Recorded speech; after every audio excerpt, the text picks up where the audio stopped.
This is a warning to all living mortals, that who shall ever open this chest of demons will release 13 of the most terrifying ghosts upon the face of the earth.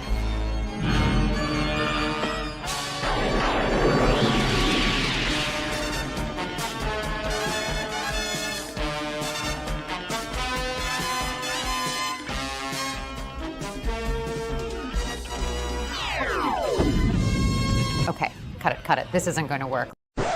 Let's try some nostalgia bait. It's mighty strange. You looking happily deranged. I can't be sailors in bed. Or have you picked your target yet? It's empty. Don't you dog bite? It's empty.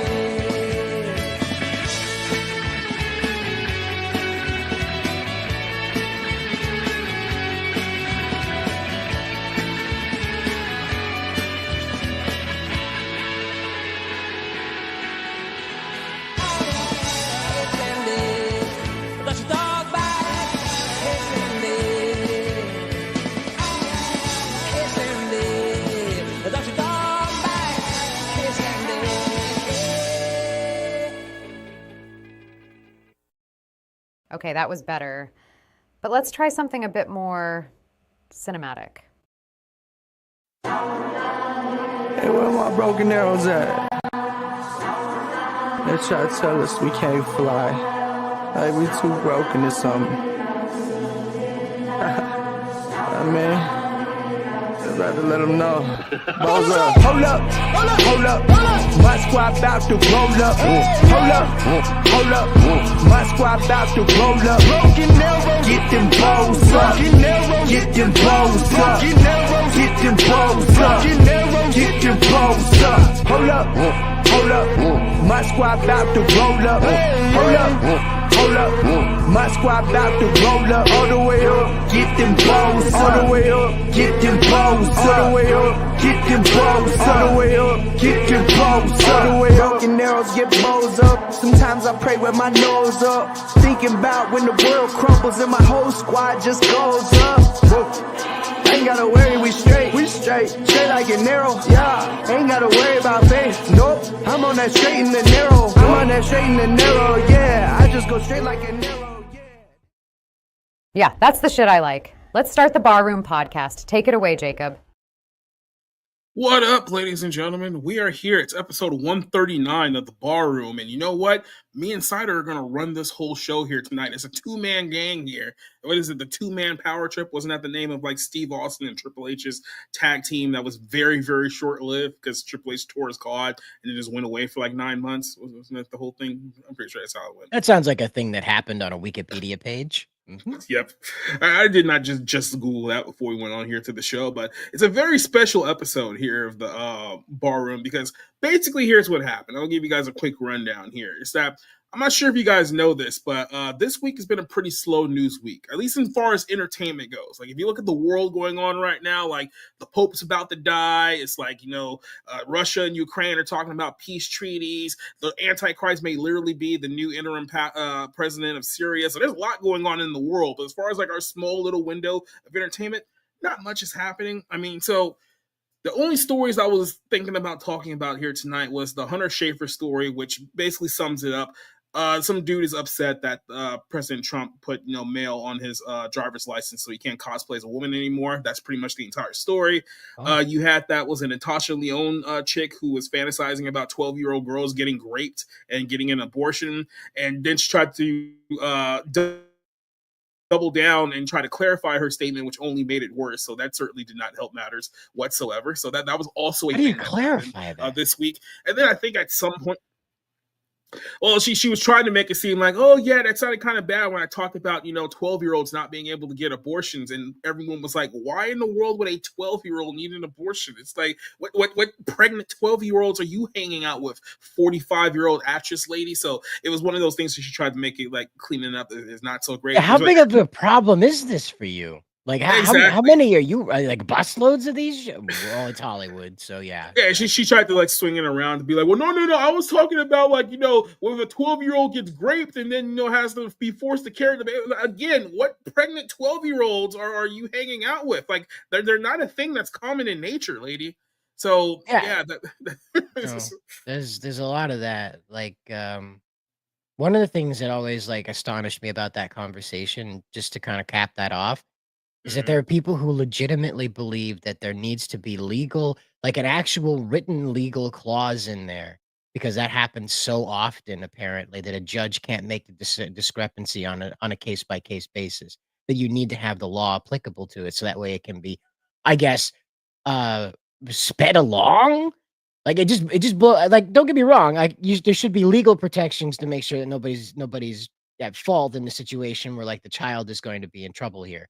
But I just don't think there should be an expedient way of dealing with that. I think the judge yeah. should really be like involved with like how, when, why, and who dies first. And that's Execution. Yeah, no, that's probably where it should go, right? But she was just trying to grandstand on the what was it, abortion issue, because that's all yeah. Hollywood is known for doing. They're just emotionally grandstanding on issues that they think makes them the good Madonna guy in the public, and this threatening the one blew up in president. her face rather quickly. Mm. I mean, put it in perspective, she was at the SAG Awards. That clip went viral. Everyone trashed it. And then she basically had to go on Twitter on her phone at the SAG Awards to defend herself because she was getting a ratio to all hell. So, yeah, then the next time, just know your role and shut your mouth. Priorities. Gosh. So outside of that story, the only other thing that was going on, Jon Stewart accidentally cut his hand ramming about like Elon Musk on his Daily Show, which was kind of funny. He basically slammed his hand down on his coffee cup. The mug slashed his hand, and he had to go get stitches. So I mean that was a thing that happened. And then the Philadelphia Eagles may or may not go to the White House. Who knows at this point? I don't think anyone really truly cares. They're not And like then cheeseburgers? I don't know. Maybe they don't like McDonald's. Maybe they like go Maybe getting Burger King. cheesesteaks while getting robbed in your city. That's the brotherly love, as they used to call it there. Rudda.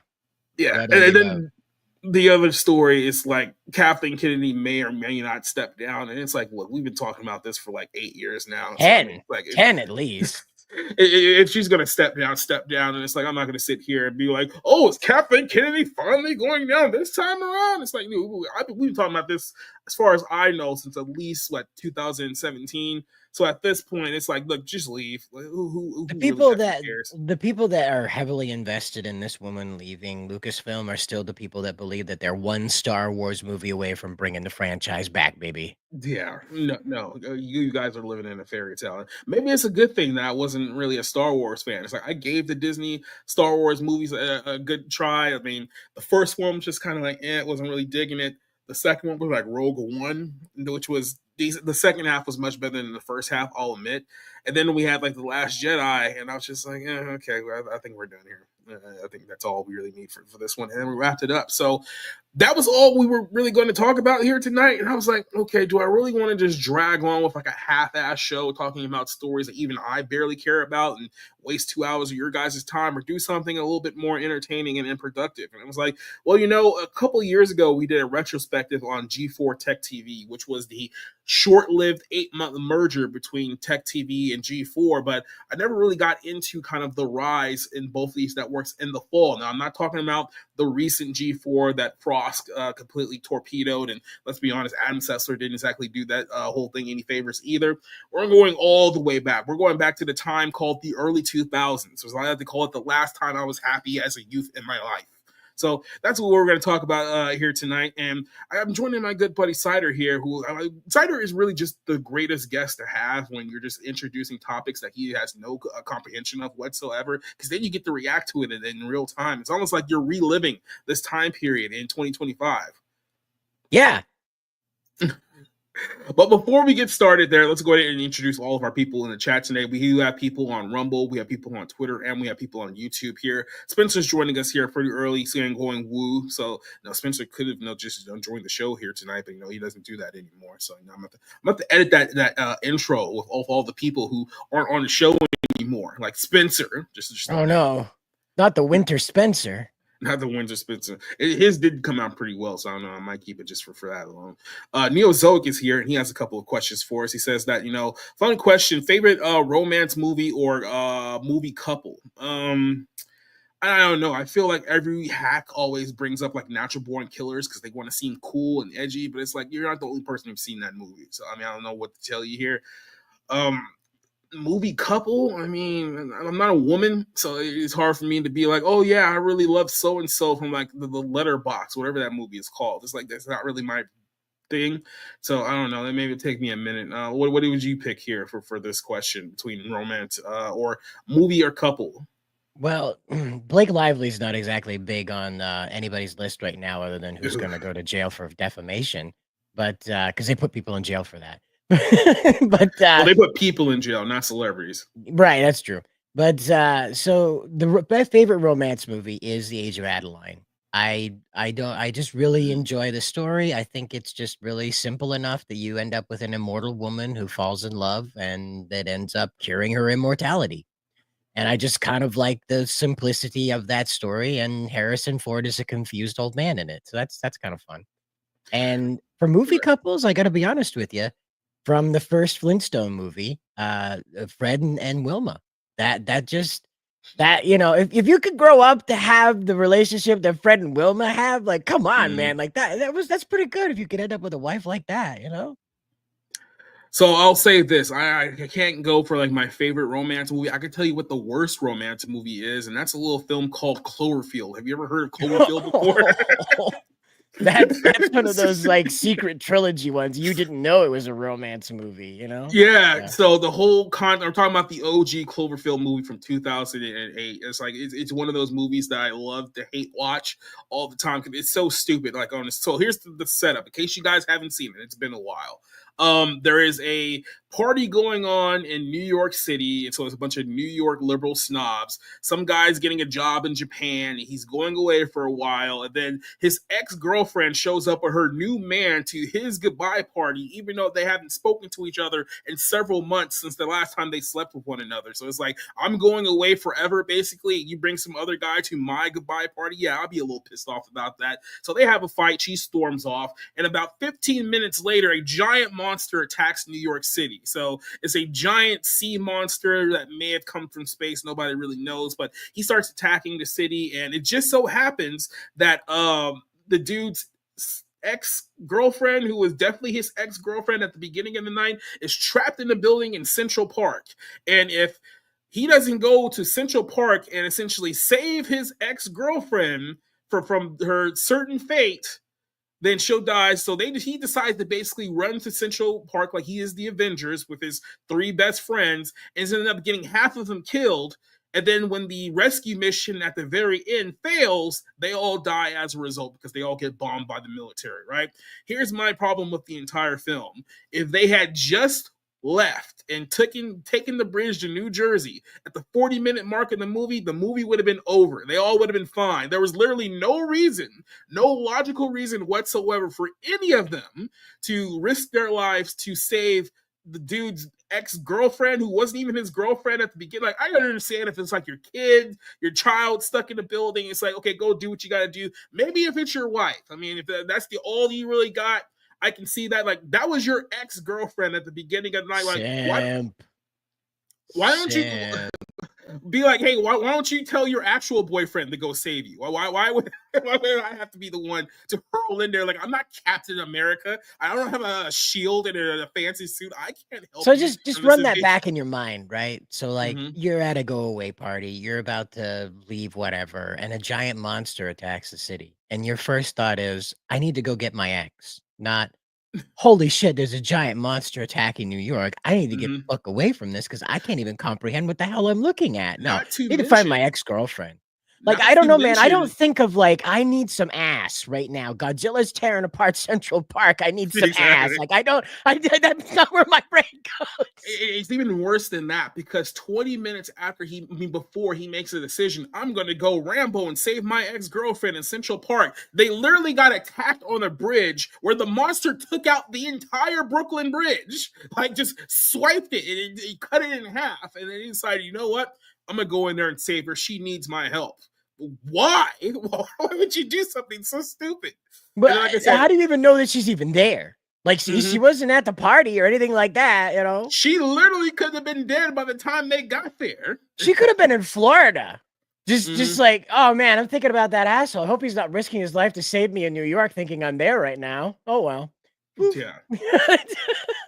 So Again, I they don't. decide that they decide they're going to be superheroes. Half the team dies. I think the only one who survived was his brother's fiance, and then because he died when the bridge got attacked, so he lost his brother 20 minutes beforehand. He just decides, I'm going to go save my ex because this is all that I have left. It's like, no. And there was even one part of the film where he's like, hey, you see the military over there walking all those people to safety? Go with them. You don't have to follow me. And his friends was like, no, we can't leave you. I was like, fuck that. Bye. it was kind of real. Fuck this shit, I'm out. But exactly. The Cloverfield thing is that they really screwed this up, right? So think for a minute what the coolest thing about that movie was. It was the little parasite things that followed everybody around and they stung you blew up. Yep. That was a horror movie all on its own. And J.J. Abrams was like, nope, there's 10 minutes, it's over with. And it's like, screw you, man. Like that, A Quiet Place. Had you just taken the parasites from the Cloverfield monster and replaced it with the Quiet Place monsters, holy cow, that is an entirely. You could have made a franchise out of that. That made more sense than like they're deaf and sound hurts them, so they kill anything that makes a sound. Well, they'd kill each other. Yeah. They will be killing like sirens and other things. Anything. If a tree branch knocks against itself, they'd be knocking the trees over. It just the monster doesn't make any sense. It's just like we need something spooky and unpredictable. No, stop making noises. Like what? Don't sneeze. Don't fart. You imagine So, yeah. you fart in a cave and that's how you die. It just creates enough of a noise and those damn things chase you into the cave and you fart to death. Or you ate like a burrito like earlier, and just the noise from your stomach attracts like vicious. Like that would have been the Mad TV skit, right? Like instead of sound, it's smell, and it's like they attacked on Taco Tuesday, and it's everyone's like, "Don't you fart?" And they're in the closet, and some guy goes, "Damn it!" Boom! The house explodes. You know? And then as they're getting eaten, the monsters be like, "Oh God, this guy stinks." Is this Indian food? Oh, that would have been the worst. Bonus question: what's your favorite cartoon and anime couple? What would be a cartoon or anime couple? I don't know. I mean, I'm trying to think of like what anime I would even throw in there. It's like, has anyone seen High School D&D? Has anyone ever seen that one? Nope. I wouldn't recommend it for this group of people out there, but I mean, I don't know, because he was kind of a perv, and then she was kind of a demon. So I guess if we're talking about anime, that's the only one I could think of, because all of the other animes that I watch are either about Digimon or people get shot. So I mean, they're not exactly the romantic type of shows. Well, I would say that I just lost it. It vanished right out of my. Oh, Sailor Moon and Tuxedo Mask, Prince Darien and Queen Serenity. I'm sorry, that just turned out perfect. They managed to land it. Like the very rare time that a anime ended with the characters getting married, that actually went well. Yeah. Don't you love it how in Digimon Season 2, they just ended it with like Yoli and Ken getting married, even though they had no chemistry in the entire run of the show, like whatsoever. And it's just like, oh, they're married now. It was like that Family Guy skit where you have Danny DeVito down on his knee getting married to that lady from Cheers. He's like, it's me and nobody else, And it's like Cameron Dioli is like, it is me and nobody else. I will have to say this just real quick. The Season 2 of Digimon was so terrible. To this day, they thought that they were going to wrap up that whole thing with a nice little bow. It's like, 25 years later, and everyone's married and have kids, and Davis has a noodle cart, and everyone lived happily ever after. And then they were like, okay, but we want to do like more stuff in an adventure. So it's like, shit, what do we do? It was like, well, we're still going to keep that thing to be canon, but we're just going to, add in all this other stuff in between there. So it's like, so this wasn't even the true ending to the show, because they ended up doing the 2020 reboot. They did Digimon Try. They did Last Adventure and all this other stuff, just adding on to probably one of the most plot hole ridden endings in anime history. That whole thing. It's like, it was almost better if you just hadn't done it at all. Adventure 2 was like, oh shit, we have these really cool Digimon ideas left over. What are we gonna do? Mhm. And then they were like, okay, they go back to the digital world. Okay, cool. Who's the villain? Myotismon. Yeah. Really? Just Really? Mighty Oismon just comes back at like episode 48 of the series for no reason. It's like, And it oh, is. he It's like out of turns out he nowhere. didn't It's like, actually die. It's like, well, how? He's just, but out of nowhere too, because like there's no inclination that trench coat guy is Mhm. is Myotismon. It's just like, it's me all along, Austin. Yeah. Just out of Turns nowhere. out 4 years ago when you beat me twice, you didn't actually beat me. So it's like I You just have to stayed beat out me in the 3 shadows. times. Because Digimon's based on a video game. Get it, kids? Mm-hmm. But he's So all weird looking too. That was the other thing is that at least, Myotismon's final form in the first season was actually pretty cool looking. I'm not into demons, but yeah. like if you're gonna go with like this is the ultimate evil, well, a 40-story tall demon man with big old demon arms and big old demon wings, that kind of sells it. But then And like, talking bulge in his thing too. That well, talks. Yeah, yeah, that was talking a thing. dick. Yeah, that was a thing. But the Giant other talking uh, texicle. ugh. And that's mini Devimon, mini mini Devimon, whatever it was, Yeah. a little guy.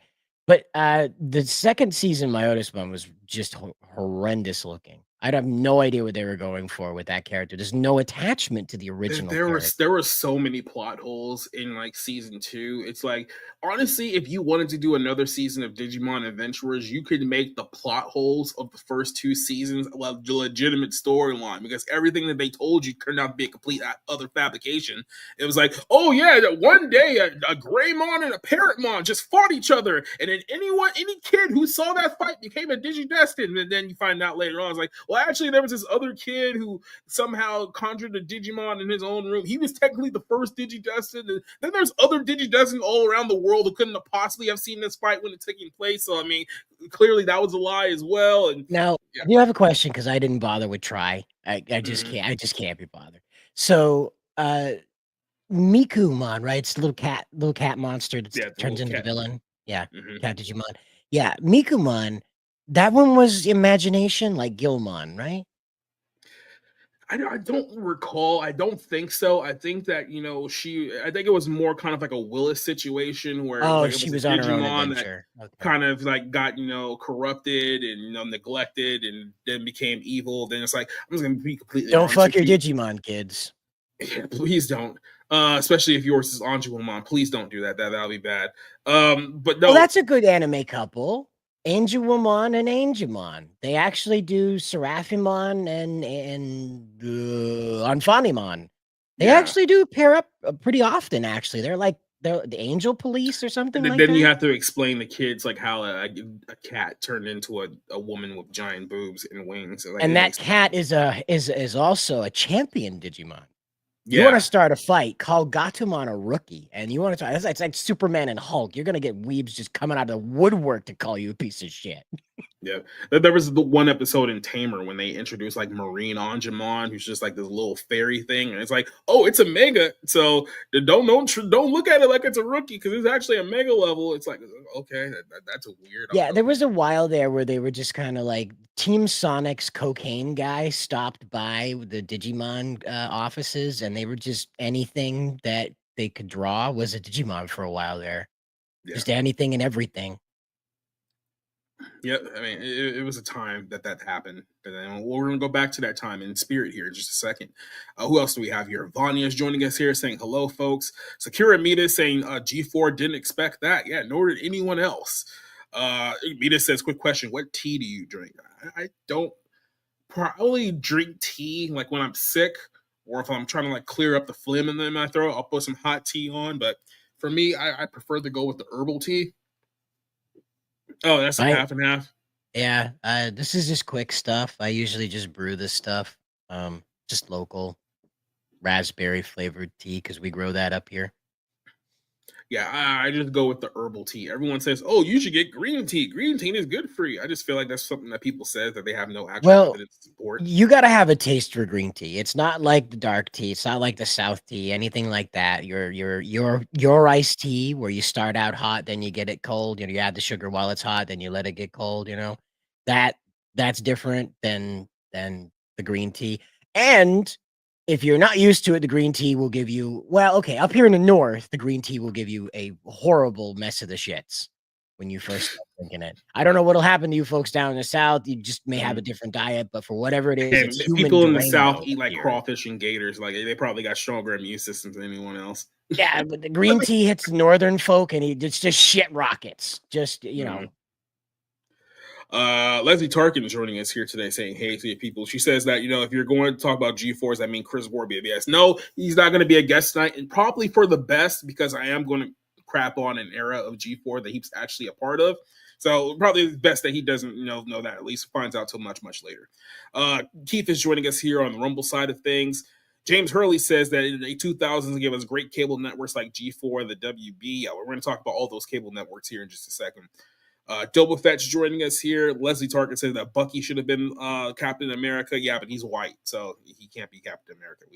We're not doing white Captain Americas anymore. That time is over. We're not even going to do Black Captain America. It's going to be woman Captain America who came from Britain now. You wait. They're going to make her Captain America.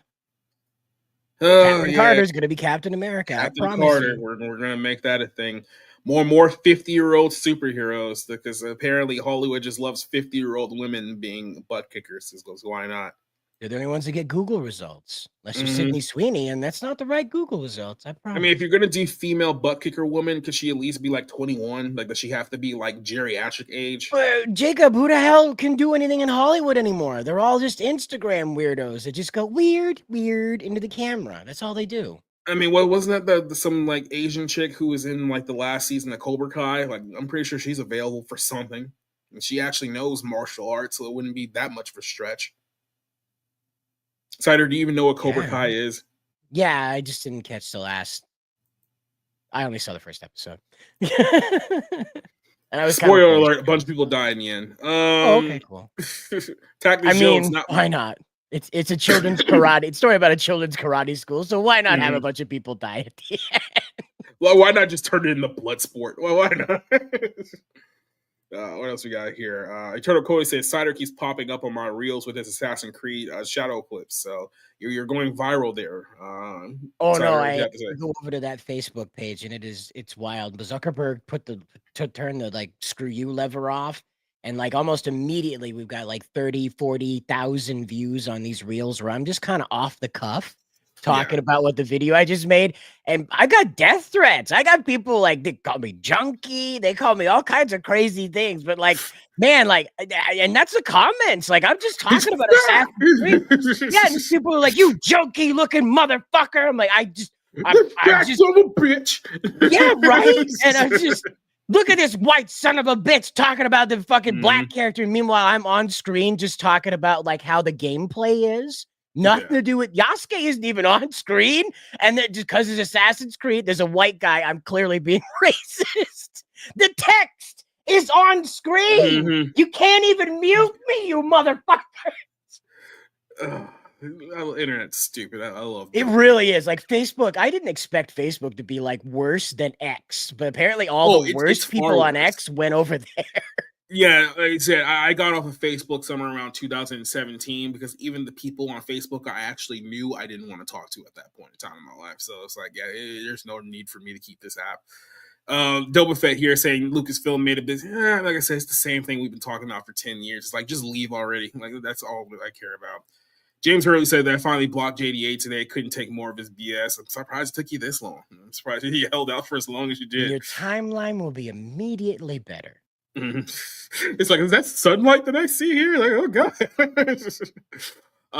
Leslie Tarkin said that maybe she had an abortion. I know that the Natasha Lyonne chick, she is notorious. So here's the thing. I think she first drew stardom in like American Pie. I want to say that was like 1999. She was in a few cult movies at that time period. Then her life went upside down because she was a junkie at the time. I think she did so much drugs that she developed like a heart condition. Like, that's how bad it got like for her. And she kind of redeemed herself for a little bit. I don't think she's been on hard drugs for quite a while. But outside of that, the last time I saw her, it was in a show called Orange is the New Black, which is not a great show. I'll just put it that way. I will give a little credit to Orange is the New Black. The first 2 seasons of that show, it's decent. everything afterwards, it falls apart like a rock. I think that was around the time of like, Trump's rise, and you can tell in the writing of the show that Trump was around at that time period. Let's just put it that way.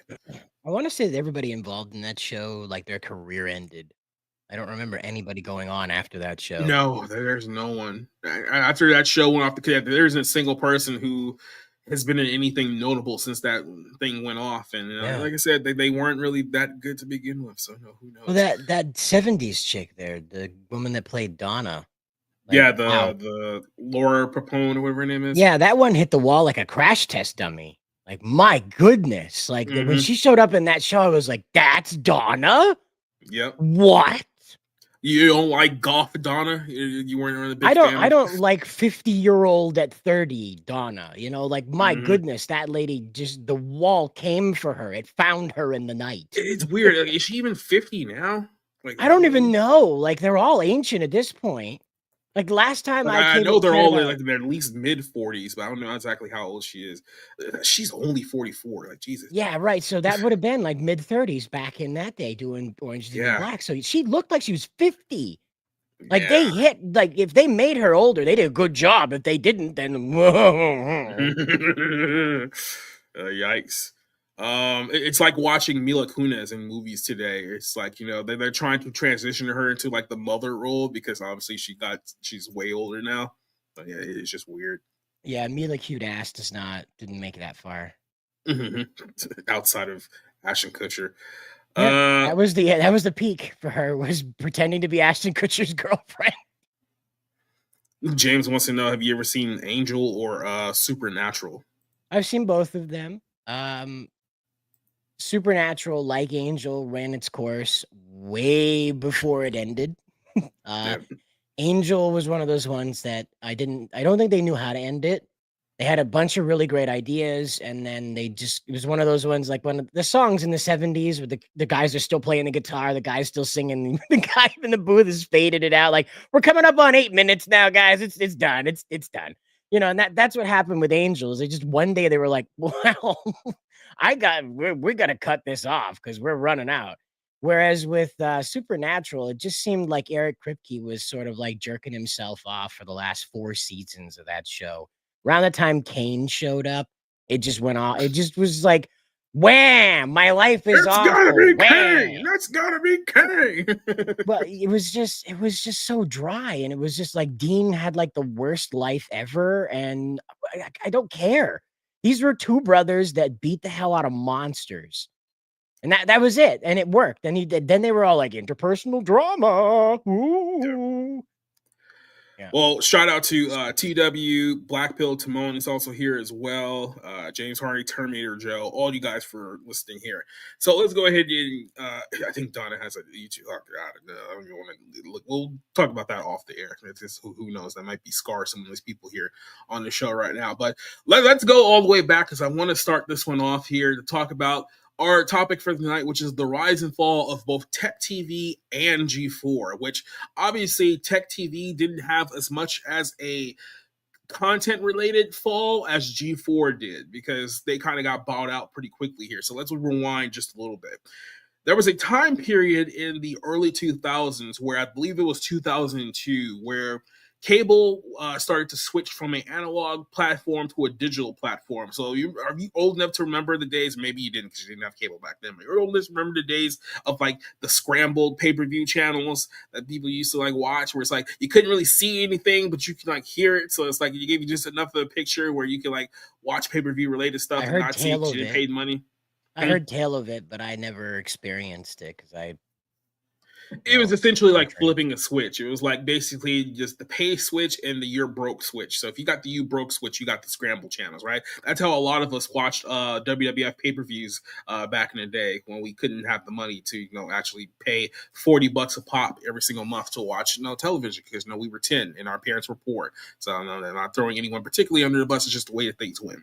In 2002, that shifted from an analog perspective to a digital perspective, and everything kind of got switched to a more, I want to say a satellite built version for it, but they cut off all the analog stuff. It got much smoother, and it allowed them to eventually show more channels on the box that they previously could beforehand. So out of nowhere, you went from having maybe about 70 channels on basic cable to be like, hey, if you pay just a little bit more money, you can get digital cable and you can get a whole course of shows. And it was a time period of like the late 90s, early 2000s where the novelty of having so many channels was actually a draw for a lot of people, because if you grew up in a household that didn't have cable and all you had was like the basic 5 channels.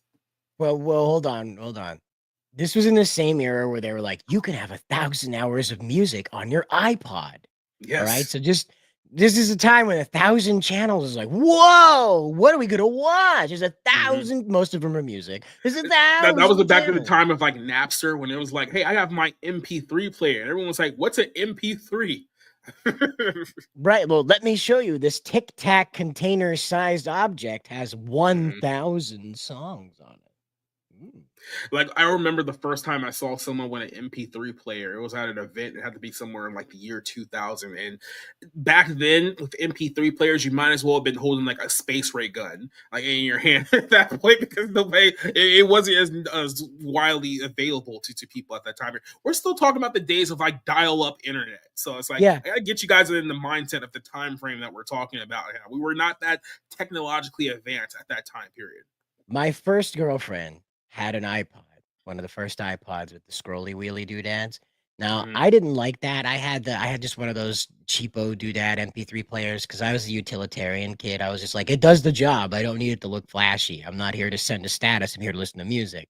And so she showed me, though, of how like she just sits there all day and just listen, not to the music, just to the weird little clickety noise that the scroll wheel made when you scroll through the damn menu options. She just would sit there and listen to fucking noise. I was like, that's just a cat purring. Just listen to the cat purr. What are you doing? But yeah, that was how rudimentary it was up here where I was, is that you couldn't find 1,000 songs to put on your iPod. Okay. Yeah. You just didn't know of 1,000 songs, especially those early versions. Yeah, and again, trying to download them, right? Good luck trying to get anything off of iTunes back then, let alone Morpheus, Napster, LimeWire, if you were daring. Yeah, because LimeWire was the one that was like, "Yes, this is an episode of Digimon." Then you opened up, and it's not. It's a virus. Or it's extremely loud porn. Yeah, take your pick. It's like, oh man, and now you're bringing me back to a time. Remember the old Dragon Ball Z movies that came out in Japan that they hadn't dubbed yet, but you can watch them online? And it was back during the time period where you got to go like certain sites to find the movies, and you know, remember those weird quizzes that you had to take before you were allowed to even visit the site. And then when you actually do find the movie, it's like, okay, great, I found the movie. Click download. Your movie will be ready in 13 hours and 36 minutes. And you have to sit there all day waiting on an hour and 30-minute DBZ movie to load just so you can watch it. And you can in go to your 180p quality, and you might be able to see Goku get punched in the dick. You might be able to see it. And then somebody in your house picked up the phone and then cut off the internet, so you have to start it all over again. Oh man, times were rough. Times were hard back then.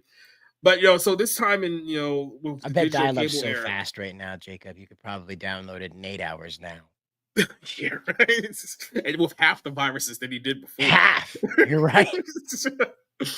That's the crazy part, right? Like if any of the old viruses came back, I wonder if the computers of today would be able to handle them. Because they're just it's a different breed now, different coding thing. So kind of like the ancient viruses for us locked in the Antarctic ice. I wonder if there's like an ancient Trojan virus out there that'll just fuck up ChatGPT one day. I had to take my gateway computer to an old Asian man who was the only person in our area who knew how to clean viruses out of computers. It was a common thing. Did he offer you a mogwai? Not at the time, but it was one of those things where it's like it was so easy to get a virus. Like you literally could have went on Google and gotten a virus, and your whole thing was like completely like shut down. So it's like you have to go. It was rough back in the outlaw days, as I like to call it here. But there was a novelty there for people who were like, "Oh yeah, 1,000 channels. I'll never run out of things to watch." And we ran out of things to watch very, very quickly. But at the time period, it was still like, "Oh my god, there's thousands of channels to watch." One of them happened to be a little channel at the time called ZDTV, which Well, was what you Ziff skipped over Davis that, Jacob, television. was Mhm. this, is that originally when we were used to the television that we were getting over cable was that they had a variety of things because there Oh were yeah. only so many channels and they wanted to program as much programming in, pack as much programming as they could in there in order to keep you on as long as you could. Look how YouTube works, right? Only with your Yep. television. However, when thousands of channels showed up, all of a sudden it didn't matter what the hell was on the screen. It just had Nope. to be something so it wasn't dead air. So all these channels that were singular dedicated to one thing around Yep. 2 a.m. in the morning just switched over to teenage girl, 18, barely legal porn advertisements. Yeah, it was Or just Hitler like did nothing those wrong. old 4 a.m. commercials for Girls Gone Wild, where they never actually showed you any nudity, but it was like the closest thing you can get to it at that time period. So, yeah, that was a time of events Right. that That happened. was the threat about being up and watching Cowboy Bebop, and Adult Swim wanted to call your bluff. They Yeah, wanted to make sure you weren't 14 years old sneaking up to watch the shows. So they would play those like right in the middle of Cowboy Bebop. The first commercial was like, "Girls Gone Wild," and like there's this guy screaming into the fucking microphone. and Terminator Joe brings it up perfectly here. Like, if you watch digital cable after like 1 o'clock in the morning on any given night, it was every single channel was literally an infomercial. Like every single Sometimes you one could was trying get to sell them. you. Sometimes you could get them to where they were playing the same ones. You could watch the same infomercial as you're scrolling down through the Yep, menu option. it was bad.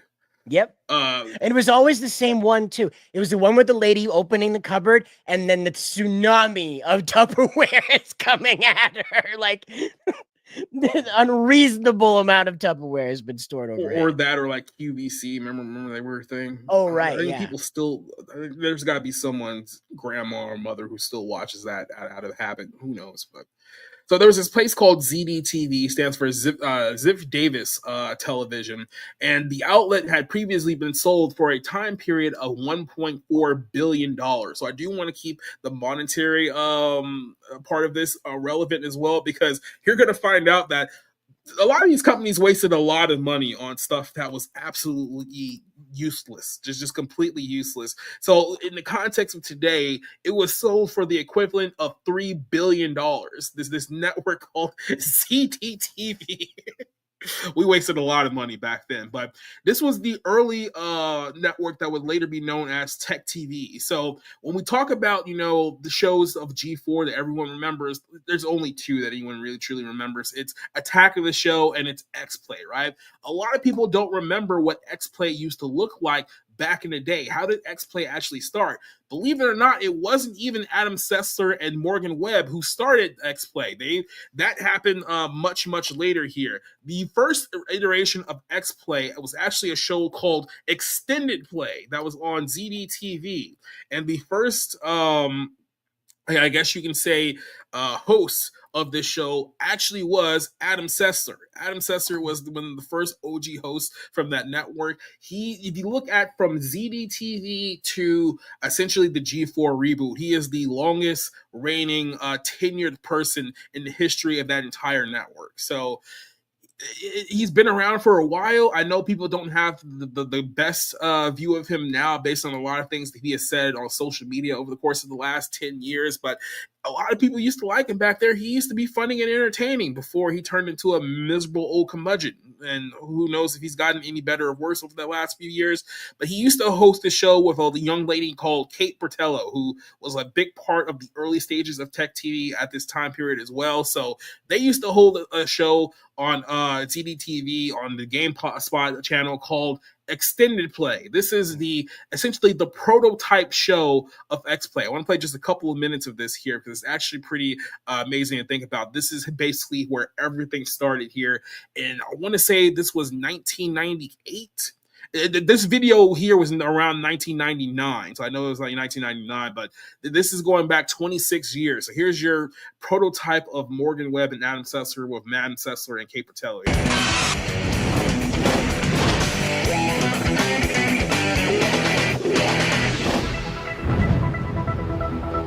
Do you remember people? Hello and welcome to GameSpot TV. I'm Kate Patel. Oh man, that His is a hairline young. has stayed the same for 26 years. How do you just Like, I know it sounds mind blowing to say this. This is a young Adam Sessler. I know you don't believe it just by watching it. This is He's a like young what, 32 here? How old is Adam Sessler? Because if this was 26 years ago, then he's 51. So he had to have been 26 around this time, 25 or 26 at this time period. Yeah. So this is a young Adam here, and Sessler looks like the guy. What happened?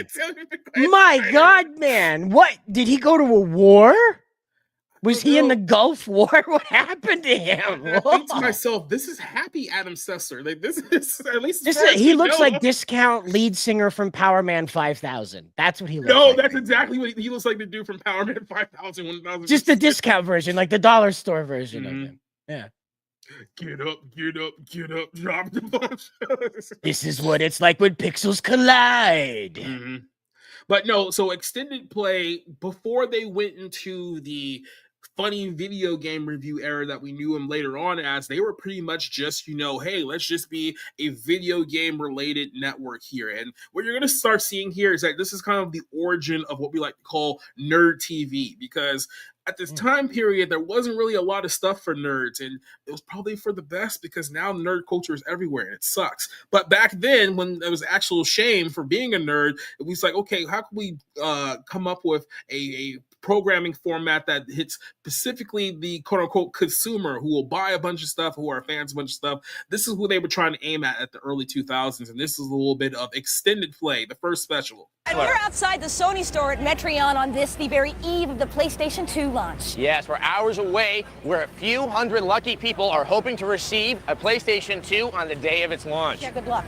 Yes. Because? Well, due to the fact that there's not that many available right now. No kidding. All these people are staying here all night in the cold and the impending rain. So this was the launch for the PS2. Now, not the PS5 of the area. This is the PS2 days. This was the big black box that everyone remembers back then. This is how far back we're going here. Right side, do you remember the PS2? Did you ever have any console games growing up? Oh, I was a Nintendo kid. My friends had the PlayStation. It was neat. And my first, that same girlfriend I mentioned earlier, she had the PlayStation 2, and I played Onimusha on that rather than making out with her, and that was a bit of a problem. True nerd right there. But yeah, the PS2, like for me, because I was a Sega guy, but by this point in time, the Dreamcast that came out, it wasn't doing very well, and little did I know Sega was basically dropping out of the game entirely. So because of that, I basically have transitioned into, well, I'm not going to go Nintendo because they're my enemy, and I don't know what this Bill Gates box, everyone's trying to sell me this Xbox, which is basically a murder weapon. I'll try PS2, sure, why not? I played the first one. And then that's how you could beat a man to death with the original Xbox. That's true. And the controller, either one, you can literally beat a man to death. That is a machine. My gosh. Yeah, that is a mammoth is what that thing is. Yeah, early PlayStation was not that great. They definitely had a few years to work out some kinks, but they did come out with some gems after the fact. In the 90s and early 2000s, like, I don't know where this camera guy got the idea, but like when they do this, it makes it look like you're like walking. What do you mean? Like up to somebody slightly like this. Tilted angle? Well, no, they keep moving the camera back and forth and then side to side. So it's like if you're the person that's standing in front of these people and this is your viewpoint, like this is your POV, you're like in front of Adam Sessler like this, you know? Yeah, don't be high watching this one in a row. You know, like it's like You know they're gonna get stop moving the camera. To bring in these PlayStation 2s under very tight security. How tight? Well, tight enough that they have to kill you. Apparently, this PlayStation store is Well, also then on a cruise let's take a ship closer in the look at the middle of the PlayStation store. 2 and find out what all this fuss is about. I would have to point this out here too. So this is also important to the story that we're going to tell here. ZDTV and Tech TV were both filmed in San Francisco, California. So both of these shows and these networks originated in San Francisco. Meanwhile, a few years down the line, you had the original iteration of G4 that was built in Los Angeles. And this would become a very, very big problem for one particular group of people as we talk about mergers here. But I do want to play just a little bit of the game spot here. About what these people are waiting for.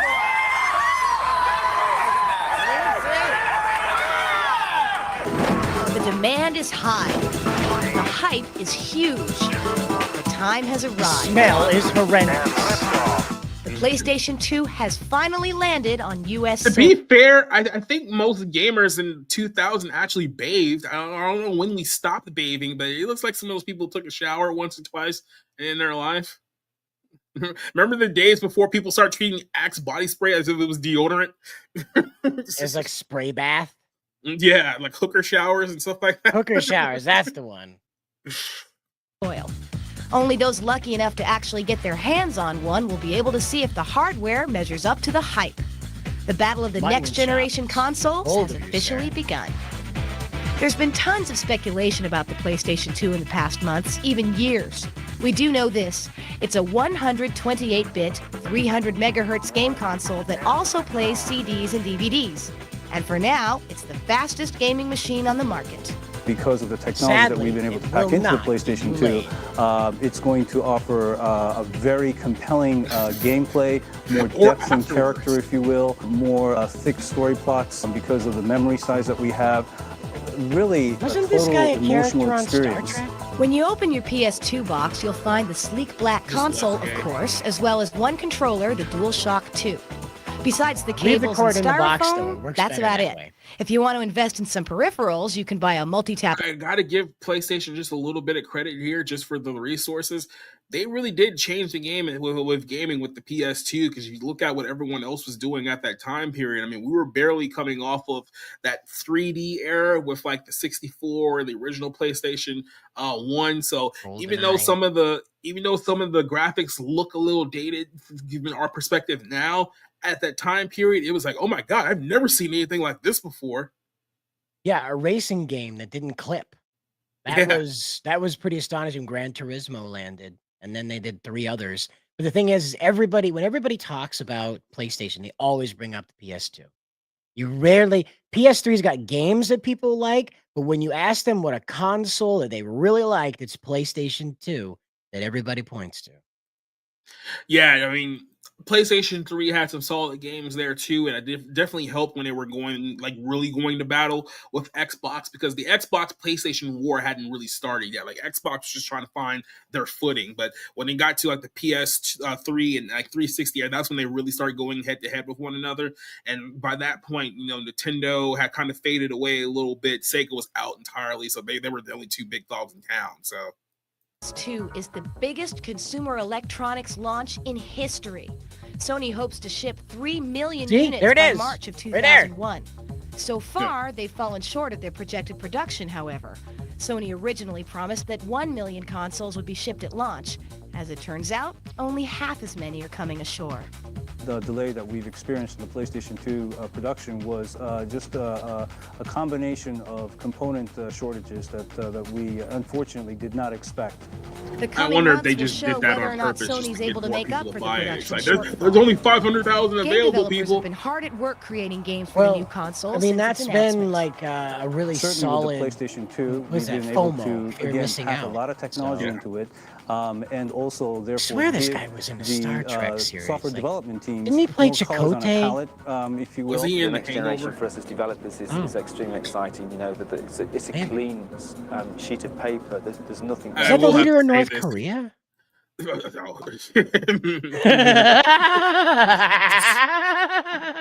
funny. I was gonna make another race later joke, and then you made that one. I was like, damn it! But I was gonna say that if you guys don't remember the early 2000s, late 90s, early 2000s, yeah, spiky hair on white dudes was definitely the hairstyle there. I knew tons of people who loved putting gel in their hair and make their hair all spiky and cool, and especially the ones that really got into it and turned their hair like red and blue and purple. Before, turning your hair purple and blue was like really, really gay. Like, it hadn't got that stigma just yet. Yeah, you could still do that, and you were considered punk, not. Yeah, not non-binary. Not punked. Perception of what can be done. I think the PlayStation 2 is an amazing piece of hardware. We're having a great time with it. I know that the other pieces of hardware that are coming are also amazing, and there'll be things we can do with those that you can't do with the PlayStation 2, and that's okay. That's part of the evolution of gaming. Well, the evolution of gaming has already taken casualties. Some companies have found it very challenging to develop for the PS2. Recently, Oddworld inhabitants decided not to port their new Munch's Odyssey game to the Sony console. When we heard about the Sony platform, that was That sounded like basically it was a going to mistake. be so much faster and so much more realistic. That's and why all we these don't have wonderful things, Oddworld we 8. went, well, of course, that's the platform we'd like to be on. But grappling with the inherent problems That's why that one StarCraft has died. when you're trying to create work that looks really real, and you're working on a console that just really can't deliver the kind of reality we're looking for. A lot of things we thought would be a hell of a lot easier, and they're not. Regardless of the problems some Screw you, developers have Sony. had, there's no Yeah, you denying dumb that dumb. many of the games launching with the PS2 Like, where are these look games? stunning. Sony You notice has that? about There's, a like, year no to establish sports the games that come out PS2 in the anymore. There's American no gaming water market racing. before more competition arrives. It's Nintendo just and like, Microsoft remember that are thing? watching Here's the carefully as 8th they plan the version of release it. of their I'm sorry, I just had to go back for a second. It's like that's what the actual Xbox One used to live. That was the real size of the entire gaming console. That was, yep. That's how it showed up to your house. Bill Gates They would have be there to like offloaded on a shovel flat it in. bread, on a flat It came- picture. It came with a goth girlfriend. Like if you keep playing the video, she's right there on the back of the truck. Mm-hmm. Or maybe like some alt girlfriend with like fur paws or something like that. One of those two. Back before it meant she was a furry. She was just in the rave. Yeah. So this is the origin of one of their most popular shows. I mean, let's be honest, there wasn't that many shows that were very popular at the time. They had a short few, but this was one of them. And as time went on, they decided that, hey, we have something here with this show, but we want to tweak it just a little bit more and make it a little bit more acceptable to, I guess, a deeper audience. So the show did slowly get tweaked just a little bit. As this was going on, there was another show that was very popular at this time period. It was a show called The Screensavers. You ever heard of The Screensavers before? Yeah, that was a gaming tip show, right? It was more of basic technology tips. So, well, one thing that I will say about this is that you'll notice that with Tech TV's audience, they were in fact aimed at more at technology nerds. Just put it to you that way. They were Tech more TV, aimed at you kind of hope. So it was more kind of like so as far as the screensavers, I can show you guys here. This is more of a show that was more in line of hey, let's talk about tech tips about like where's to get the best hardware, the best processors. Let's talk about the early stages of like podcasting and stuff like that. When people didn't just refer to podcasting as its own little thing back then, which is not exactly what we're doing here today. Like podcasting was not what it was 25 years ago. It was a much different thing. But it was like, okay, well, hey, we're in the tech world. This is before the .com boom. All these people want to know more about information that they don't quite understand. Let's give them a show that does that. And Tech TV, that's quite literally in the name, was an avenue to, I guess, pitch really to that audience. And one of their early shows was called The Screensavers. And The Screensavers was a show man named Leo Deporte, and I forgot the other guy's name. It was Kevin something. Not Kevin Ferreira. It was Kevin Rose. I believe it was the other Kevin. There were multiple Kevins who were on that show, but it was him. It was Kevin Rose. I think it was Patrick Norton was the other one. Sarah Lane. It was like, hey, let's just get a bunch of our technical experts here on the show, so that way we can talk about the tech news of the day and stuff of that nature. Hey, you look like you're not doing anything. Get on camera. No, it literally was. I'm not even joking. It literally was that. So with this show, this was with the early prototype, I guess you can say, for a little show that most of you guys may know as Attack of the Show. So we'll talk about what happened here in the merger here in just a second, but this was the show that predated Attack of the Show. But when they turned it into Attack of the Show, they tried to keep the formality of it the same way with Screensavers, but then they completely tore up the format of the show. But let's go ahead and show you a little bit of the Screensavers on their new set. This is back in 2002. This is literally them driving in the streets. Like I said, this is all done in the city of San Francisco at the time. Which you would have to think San Francisco is probably a nicer place. You're being overpowered by the video. You're being overpowered by the video. Sorry about that. If you were going to say something, the video was too loud. No, I didn't have the audio link on May I take your order, please? So here we are in our brand Still a little new loud set. on you. Yep. I don't want to call it a set. Our new home, our new studio. It's not a set. There we This go. is a Now real you can place. talk over it. And look what's happened already. We haven't even started the show. There it is. Look at this great view, by the way. Now, hold on. Can you pause it here? I missed this. Don't you miss this? The exposed metal, like the exposed metal was one of the. Yeah, the exposed metal, and then the brick or stone against that such a 90s aesthetic, and I really miss it because I don't think it stuck around very long. 9/11 kind of killed that because of all the metal and stone, but gosh, it just looks so beautiful. Like, just it's look at not that. only that, it's like back in the days where you were actually allowed to be creative because you had to physically build your set because you didn't have the luxury like we do now 25 years later where you can just put everything on a giant blue screen and we'll just have somebody edit your set in post, right? You'll just put up a desk and a giant blue screen and make it seem like somehow that, you know, oh, we're being creative and edgy when everything just looks the same, especially in this high definition age that we're in now. But somebody says that I still have the OG Xbox. It doesn't work anymore. Yeah, my PS3 needs to get fixed. I have to fix that eventually. I think I have a PS2, but I never. I think I just kind of. So I didn't steal it. It just ended up with it. Kind of like that cat. Yeah, I come to think of it, I think it is an ex-girlfriend that gave me her PlayStation as like a breakup gift. Screensavers I want to be with you anymore, but here's my PlayStation. we've just begun the show. It's what happens. I get broken up with, and they just give me their shit. Like 3 seconds before you spill the Dr. Pepper. Well, one of us Cats, consoles. What is wrong with you?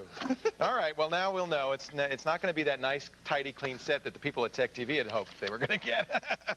Today, we've got a great show for you, folks.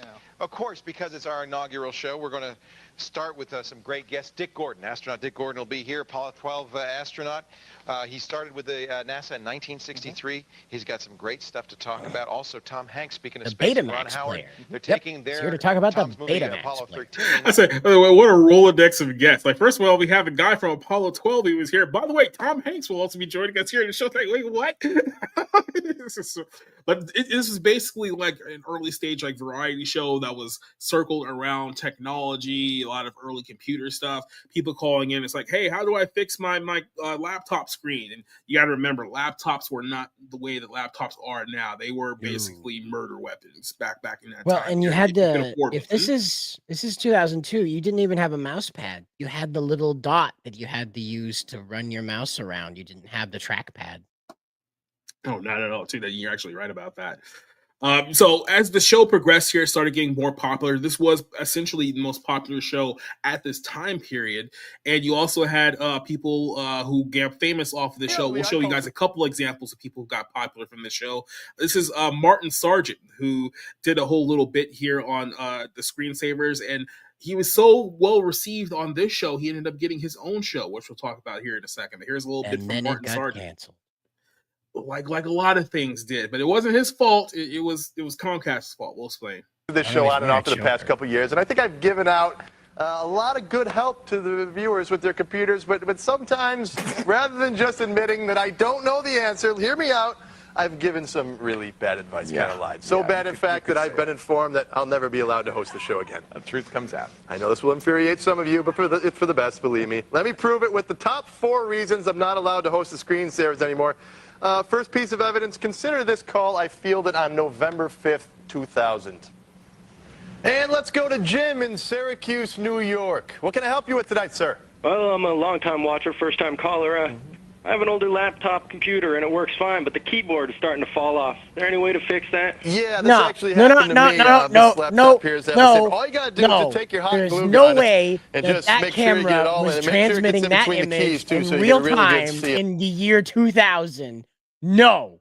That man is in the studio. 144p was way too high quality for a show. Well, he was talking on the phone, right? But his mouth was corresponding with the audio, not up. The same way that you would mount a hard drive. Got that? Yeah. All right. Okay. Thanks for the call. All right. Yeah, didn't really work. Sorry about that, Jim. I still owe you a new laptop. Well, here's another one. This is from December 6, 2002. Now we're very honored to have all the way from London, England, the incredible guitarist from The Who, Pete Townsend, on the line. Hey, Hello, Pete. Martin. Hello. Big fan. What can I do for you tonight? Hi, Martin. I was wondering, is there any way somebody could find out what websites I've been looking at? No, don't be paranoid, man. You don't have to worry about it. Don't worry about it at all. No one can find. So do you still play pinball? Oh, yes, of course I do. Would you like to play a game? Yeah. His wife left him shortly after, as a matter of fact. Yeah, sorry about that, Pete. Wow, this is getting embarrassing. Here's another call. This is from April 17th, 2001. Orlando, Florida. Let's go to Sheila. Sheila, what can I help you with tonight? Hi, Marty. Yeah, I just bought a new Apple iBook, and I can't seem to connect to the internet. Can you help me? Yeah. What color is the iBook? Orange? Orange. Okay. What you need to do is reinstall Windows. Good fake. I thought that was a good fake. The what? You know, I was just trying to get the commercial so quick. I like the what color is the iBook. That completely threw her off. Had she said green, I would have given her different advice. Absolutely. You know? Believe it or not, they gave this guy his own show. It was a show that was like, hey, look, we need content on this $1.4 million network that we paid for 10 years prior. So it's like, hey, you want your own late night show? And he had a late night show called Unscrewed with Martin Sargent, where, you know, he would go and talk to guests. He would have monologues. He would bring crazy people on there talking about borderline illegal stuff, like how to destroy your information in case, you know, you get raided by the feds and you need to get rid of it. Oh, Quartering was on here. Okay, cool. What you said? I said, oh, Quartering was on here. Cool. Yes, exactly. This is Laura Swisher, who is his co-host at the time. I have no idea what happened to her. This is like 20 years ago, but it's a little from Dark Tips. It was basically like, hey, we're going to bring you on and show you how to destroy stuff. We're finally here, ready to reveal your favorite. Girlfriend's coming over, you know, you got to get it with some data really fast so the feds are knocking on the door. Throw it in the microwave. Yes, if you only put it on for about 10 seconds, what's going to happen is the microwave is going to arc across the metallic surface, destroying the data. Right. Actually, I found if you have the popcorn setting, on a show it like does that. nice little bursts. Yeah. Take a look inside here, inside the actual device, because you're going to see it sparking. Nowadays, you would never hire a girl that attractive to be on your show. Wow, that's pretty cool. So, yeah, that's, and let's take a look inside. I think we just smoking a little bit. Our cameraman's going to pass out now. Yeah, so you can see the little hot, actually, little hot. Oh, good. There's a banana for scale. That that's completely destroyed the disc there. See, it's nice and broken up there. No Do you data guys is coming even off have that computer disc. disc anymore? Does anyone still keep I don't have a computer microwave. I disc? just have a stovetop oven. What do I? What the hell would you put on? 350 for about 10 The minutes. files are so large All right, now. what else do we have? This is Next thing, this is what you got to put the gloves on. This is the little cancer-causing agents here, just to let you know. This here is actually some pool acid that we dipped this drive in. Muriatic acid. Yeah. That's it. And actually, we have some footage here. Let's show. This was dipping the drive in the acid. If you notice, once the sun hits, it's going to start to boil a little bit here, and then this little time lapse here. It's going to start to fizz up a little bit. It's eating away at the aluminum, is what it's doing right now, destroying all the data on the disk. And just to let you know, those fumes, you're not going to want to breathe those in. Not going to want to. Those are How some long did pretty that nasty take? films. What was the total time for that? About 2 hours, and it's going to eat away at the heads and completely destroy the data on the disk. And the vapors irritate the respiratory tract, so watch out, people. Yeah, not good. Cancer-causing stuff like that. Yeah, whatever. Was this post 9/11? This one's been destroyed with some. This is post 9/11. Yes. 2,000 degrees Celsius. And that is I see why basically they molten got shut iron down. Well, let's just take a look at the footage here. I set this up in my backyard, and that's a pound of thermite. And the second you ignite it, there it goes. Yeah. Now that's molten iron. Oh, what? You've never destroyed sensitive information using thermite? Quick question, Kevin. What's your security deposit on that house? Yeah, my backyard. Neighbors are not going to be a big fan of this one. It does the job, but neighbors don't like it. Now we have a new one tonight, an experiment. This one we're going to do liquid. Oh shit, he's still like talking. Terminator 2. Damn. So it's possible. There's still more legal stuff We haven't to done do. this before ever. This may or is, may not work. I keep forgetting. Yes, let's just take this and move this table back a little bit here. Here we have some liquid nitrogen. You can pick this up at, well, you can't really pick this up anywhere, actually. You have to have permits and whatnot, but we got some of it here. Now we use liquid nitrogen to make food. What's the temperature of liquid nitrogen, by the way? It's like negative 197. Wow. So, well, yeah, watch out there because it's going to burn your foot. I don't want my shoe to If it gets on your feet, it's going to freeze your toes, and then if you try and move them, they break off. So you don't want to get it on your feet. Let's go ahead and pull out one of the, I put in a couple bananas in there. Okay. Let's pull out. Let's get our you got goggles your goggles on there. on? Okay, good. All right, you put. Pull that out. This Set is a that. banana. Yeah, there you go. And set that on Camera there. guy, come on. Yeah, don't want to do It's pretty much. Yeah, it's pretty much. All right. Now pull out the hard drive. This one's been sitting here for a couple minutes, so we don't know if this is actually going to break the hard drive. We're not sure yet, but let's just give it a little. Yeah. it shatters. I don't know if that was so much a sledgehammer, but it's you can see it's. Yeah, it was. Darling, why don't you kneel down and pick that up for us, huh? Probably had more to do with the sledgehammer than the liquid nitrogen, right? But this is the profile that they were building at the time, and now this is where things really start taking off for Tech TV, because remember that show, the screensaver we were just playing a second ago, how people started branching off doing their own things. Well, they realized, no, hey, there's this intern that works here at the screensaver. She's kind of attractive. I mean, she's not nearly as nerdy. I mean, she is kind of as nerdy as the rest of them, but she's more attractive nerdy. She's not like she plays like D&D tabletop on a Tuesday type of nerdy, which means that she's far more attractive probably. There's this little woman called Morgan Webb, and one of Morgan Webb's first appearances on Tech TV came on the screensaver. So this is actually one of her first appearances on the show at all.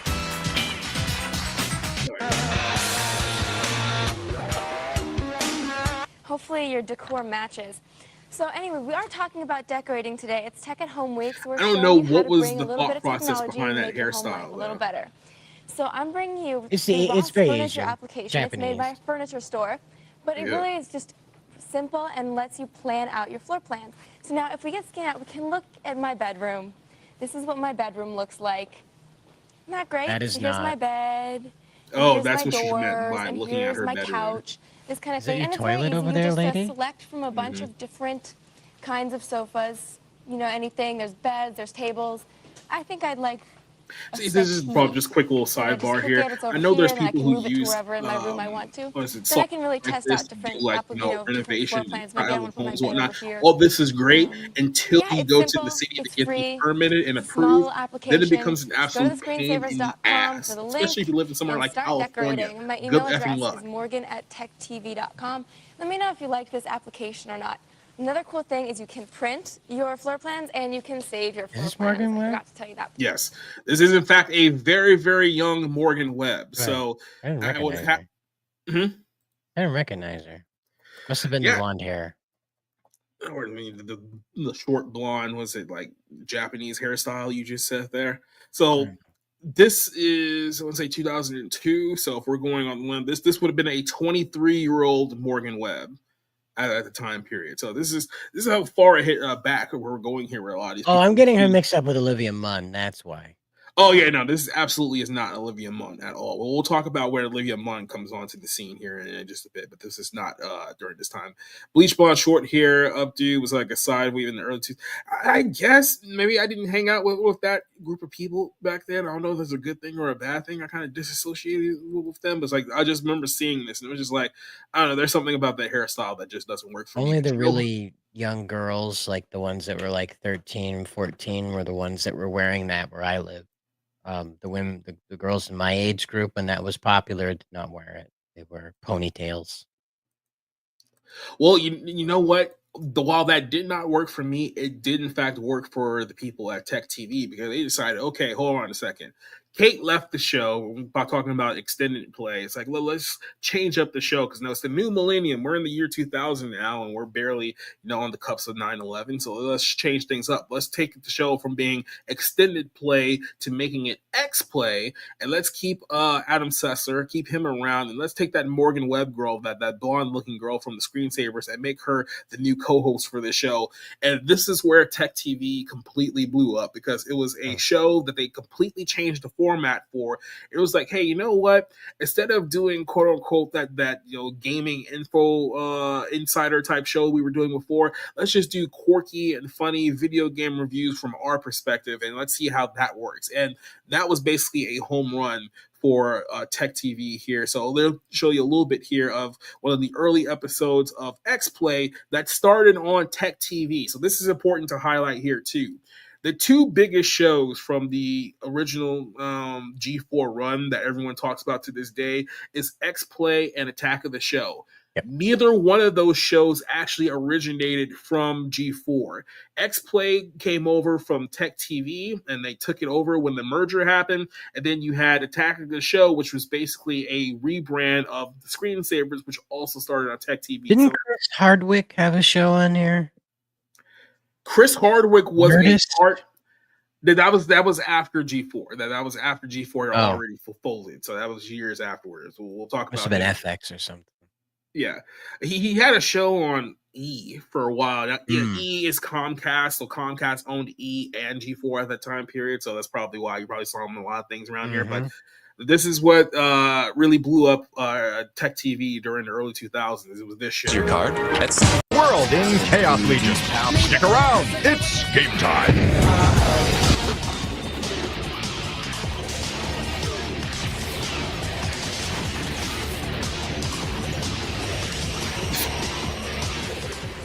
And now, two of the best dribblers that don't even play basketball, Adam Sessler and Morgan. That's just too easy. Just because you caught you dribbling in your cube a little earlier. Okay, I do have a drool. I have a lot of There laid he out is. in my That's how I cube know area her. so I can Dark collect hair. it. You don't need to know that, do you? No. But it is timely, the dribbling thing. You know why? Why? Because we are kicking things off today with a basketball game. Yes, that's right. It's going to be NBA Street Volume 2. But before we jump right into the game, we thought we'd take a trip. Oh, man, you were complaining about the camera cuts Back in time, beforehand. back to a simple Right, it's time, like- yes, when this title was the most state-of-the-art realistic basketball game around. And then it just cuts from like camera 1 to camera 2. Am I on a swing set while I'm talking to these people? Hold the camera still. Yeah, it looks just like that. Am I on a the spaceship? biggest parts about the game is they had the instant replay. We did something cool. It was like the game, but much, much slower. Yeah, Yeah. that's good. Oh, yeah. Yeah, see? Oh, look. See right there? Yeah. This had to have Right. been This was the game. technologically And there. advanced. That's my favorite part. You hear Brock the can backboard code breaking, this and then the cleaner right guy now. comes out. It was just, this was the height. I'm not of kidding. realism. Brock can That was code this very right now. realistic. Yeah. Oh, yeah. Oh, yeah. That Now, was great. some people may wonder, how can you get all that old school flavor again? And the short shorts? Yes, I mean, that's an important part. Remember those that came right to there? Well, anyway, you can stop wondering. Yes. Check out the impeccable NBA Street Volume 2.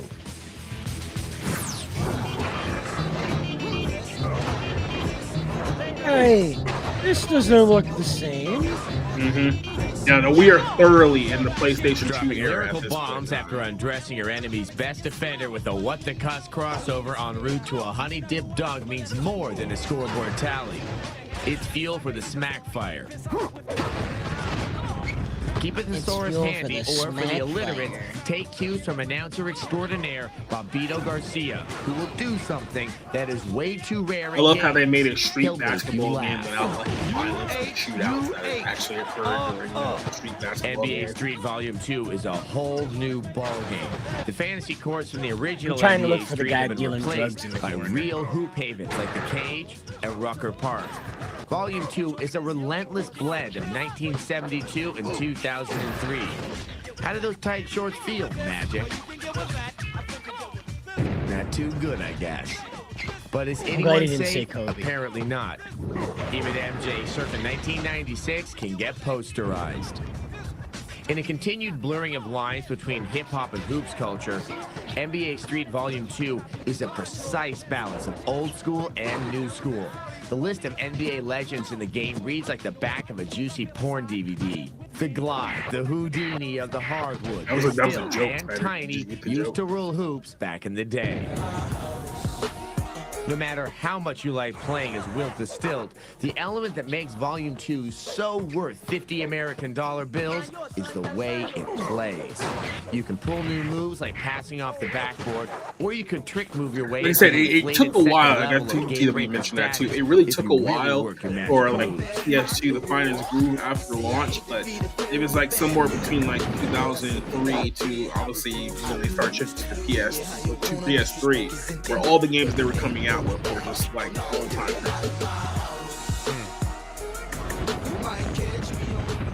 NBA Street Volume 2 also makes swatting shots as fun as taking Yeah, them. by this time he was on the Wizards, so that's like we weren't doing like prime Michael Jordan. And for the hustlers out there, you can dive to the court and take one for the squad. NBA Street Volume 2 is the kind of must-own or you're a dork game that defines your collection. The same way that having the Rushmore DVD on your shelf gets you chicks. It's pick up and play, and it raises the cultural precedent bar to backboard level. This 5-on-5 gets a perfect 5 out of 5. That's right. Wow. Stick a fork in the meatball, or stick the meatball sandwich in the garbage. We out of here. It's done. I don't even remember that was real audio from the game, by the way. Why? The meatball sandwiches are delicious. What are you doing? Yeah, I don't know. Maybe it's like a Philly reference or like a New York reference or something like that. It's just weird. But no, City people throwing around meatball sandwiches.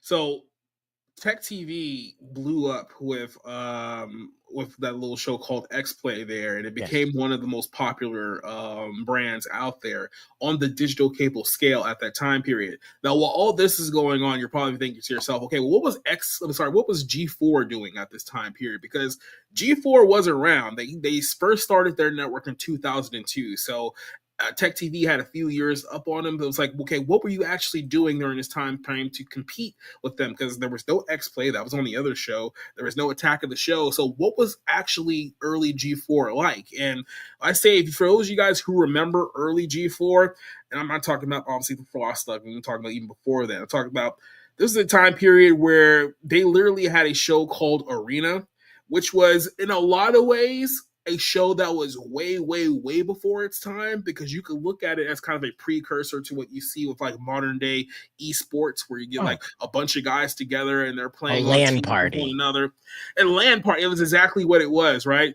And because of the budgetary restraints at the early time of this, was a show where they literally brought people on to compete with one another, and it was so cheap they literally paid people in pizza. That is not a joke. That literally happened. The earlier iterations of Arena, they just got a bunch of guys to like spend hours of the time filming for the show, and they literally paid them in like it was like Domino's Pizza or something like that. Which being on Domino's TV mattered, man. That was before YouTube, and you could just put your dick on television. Mm-hmm.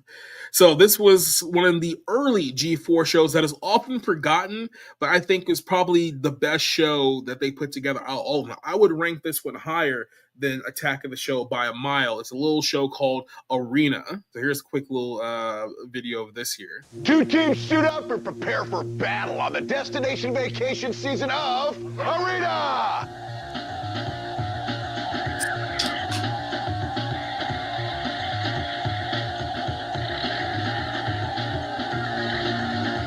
Where do they get the money for all this? Well, keep in mind, at the time, G4 was always owned by Comcast. So Comcast, I believe this is before, a little bit after the NBC merger as well. So G4 did have a lot more production budget than Tech TV had, because G4 basically had a giant cable conglomerate backing them at the time. They could afford to show a little bit more money. They just didn't. They just chose not to. To U.S. Navy SEAL. No, so this is, I want to make sure I remember his name. I think his name is vying for the title. Let's get right to them and the action by checking in with Kevin, who's in the console pit. Kevin. All right, thanks, Lee. Now, well, some call it a sports I do have to point this out here, too, just real quick. Yes, that is, in fact, Kevin Ferreira, who later went on to be a part of the Attack of the Show. This was what he was doing before this time period. So we were mentioning a little bit earlier here how Adam Sessler is the longest tenured guy in the entire run of Tech TV /G4. Kevin would be the second longest tenured guy, because he was actually there from the original iteration of G4. He didn't come over from Tech TV. He was there at the very early stages of this whole thing. And yeah, that's him there staging his early 2000s. He looks like a member of like a boy band during this whole thing. So I love the Soul Calibur 2 cloning. Yeah, I'll get his name here in a second. DOA Extreme Beach Volleyball. Now our teams will square off in 4. That is name, yeah, Lee Redman. Unfortunately, he passed away a while ago. I believe the story was that he was going in for the knee replacement surgery. Now, in case of a tie, we'll go to a sudden death game. So grab your bikini and let's get it on. Plot traveled and basically killed him. And Kevin, our console game is underway. 49 when he passed away. For Boodles versus Neo. He was also in the original iteration of American Gladiators. Little frustration. Yeah, a little frustration on this one too, Lee. I hope this round only lasts about 30 seconds, because I can't hold out much longer. There's so much bouncing on screen, it's hard to follow. And the roof is on fire. So yeah, no, this is quite literally what they did here. They were going to just get a bunch of friends together, put them on the show, give them a name that they came up with one another, and just play LAN party games until one player wins. Now, we're not giving you guys money, but we just need you guys for a day. That way versus Alamoth. Charges like slave labor. Teams very evenly matched. Volger with the set and spike, unsuccessful. He'll reset. They make movies the camera for will this. further nauseate me. Quite a volley once again as the score's evened up, Kevin. Too aggressive. You've seen that. They're like, well, I'll pay for some beer, buddy, and come be in my movie. Down for Boodles with authority. And Boodles looking to even up the console round at 1 game each. Quite a volley here at match point. And that'll do it as Boodles evens up with a round 2 console victory. 3. And round 3 of Dead or Alive Extreme Beach Volleyball is underway. These teams very evenly matched. And Bad LT could not dig up that spike. And 666 is running away with this one on the strength of the spike. Bad LT was a little afraid of cracking a nail on that one. An ace for Team Boodles. And this is match point, Lee. And there you have it. 7-1 is the number. Wow. As a dejected young lady needs some consoling, well, I'm just the man. 2-1. Boodles. Remember when guys could say that? On Vulgar. Remember those days. Silent versus Freak. You gotta be honest. Win 100,000 home tech makeover by entering G4 Tech TV's Digital Dig sweepstakes. Watch every night. Look for the Digital Digs code and then go to www.g4techtv.com/digital digs to enter. Brought to you by Circuit City and Yahoo! And that's the game, Lee. There you go. 4. Yeah, but this is back during a time period. Oh my God. I said this is back during a time period. Or yeah, they weren't trying to points, Lee. It's all about well-timed button mashing here, Lee. Best way to phrase it here. So, Vulgar is now at match point. Dead or Alive, I know the beach ball game is actually very, very popular at this time period. Now it's one of those things where it's like, oh, this doesn't hold up with times, because now you got a lot of non-binary. So Team Boodles showed excellent ball control, but Team Vulgar pulled it out in the end during sudden death to take the console point. Now let's check. By the way, let me ask you just a quick question here. If you were to come up with a team name for your group of friends, what would your team name be? Jarts. Is that a reference to, like, sharding in jorts? No, the jarts, the lawn darts. Oh, Javelin lawn darts, like they had the ban because they were killing people. Okay, well, I completely ruined that name for you, so now I gotta get a new one. Oh, that sucks for you. Oh, Skittle burglars. Why Skittles specifically? What about the Skittle bandits? There you go, Skittle bandits. There you go, and it's because it just seems like a mean thing to do. Mm-hmm. Like if you steal somebody's M&Ms, they're fucking M&Ms. But you steal their Skittles, so that's important. Call yourself the Purple Skittle Bandits. That you only steal the purple Skittles.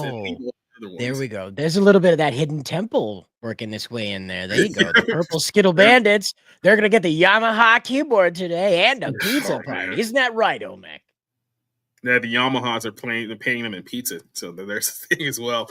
So as you just have an ancient South American god as the host of your game show for children. Giant talking South American rock is like, yeah, this will go over well. And he talks about Yamaha keyboards, which somehow is a temple covered by Mayans, even though they're not South American, they're Mexican. So none of it really made any sense. They were like, let's just take a little bit from everything. They're not going to question this. And the guys that were in there weren't even the people from that location. I guarantee you, it was just some Californian surfer guys that were just like, okay, I signed on the dotted line that I can't get in trouble if I grab this kid too hard, right? Mm-hmm. Okay, I just got to grab him. If I grab him too hard, it's their fault, right? I can't wait for the Temple Guard Me Too saga coming soon. They're gonna say, I was touched during the temple run. Mm-hmm. So 43-year-old woman who competed in like 1992, right? It's like when they took me backstage, it's like they touched me inappropriately. It's like the guy's probably dead now, can't even defend himself. Yeah, right. He's like in a dementia home. Like, I was a temple guard. I bet you were, buddy. He just runs around like making like Aztec noises at the nurses because he still thinks that he's in the temple. I serve Omek. I bet you do, buddy. I bet you do. Omek's in the cafeteria getting pudding. He's just jumping out of the broom closet, scaring all the other elderlies. You must assemble the monkey, and he runs down the hallway. Where's your pendant? Purple Skittle Bandits! Purple Skittle Bandits! Yeah, Pop-Pop's cracked. There's nothing we can do about it. But you saw there, it was G4 Tech TV. It's like, okay, wait a second. You told us this whole time that, G4 and Tech TV were two different networks and somehow they merged. How did this happen? Well, here's the problem. As I mentioned earlier, G4 in its earlier iteration, they had the money, but they didn't have the outreach because they were just a pure digital cable network that didn't have much of an outreach. I think they were only available at like 15 million homes at the time period. Because it's 2002. Who's really seeking G4 content, right? But at the same time, Tech TV had a much bigger outreach. However, they didn't have the funding and they really didn't have the backing from their funding as well. So it's like they had a guy who had a lot of money but didn't really invest a lot of that money into the product at that time period. So what he decided to do instead is that he was going to sell the company to Comcast. So in 2004, Comcast purchased Tech TV for a grand total of $300 million at the time. So if you adjust this for inflation, this was a $504 million purchase that was made in the year 2012. So understand this. Comcast purchased Tech TV to mold everything together to what we used to know as G4. And it ended up being what would be the equivalent now of a $500 million disaster. $500 million. $500 million, where within 2 years after the merger, the only two shows they would have on the entire network was X-Play and Attack of the Show. They wasted $500 million adjusted for that. And as a result of this, here's essentially what happened.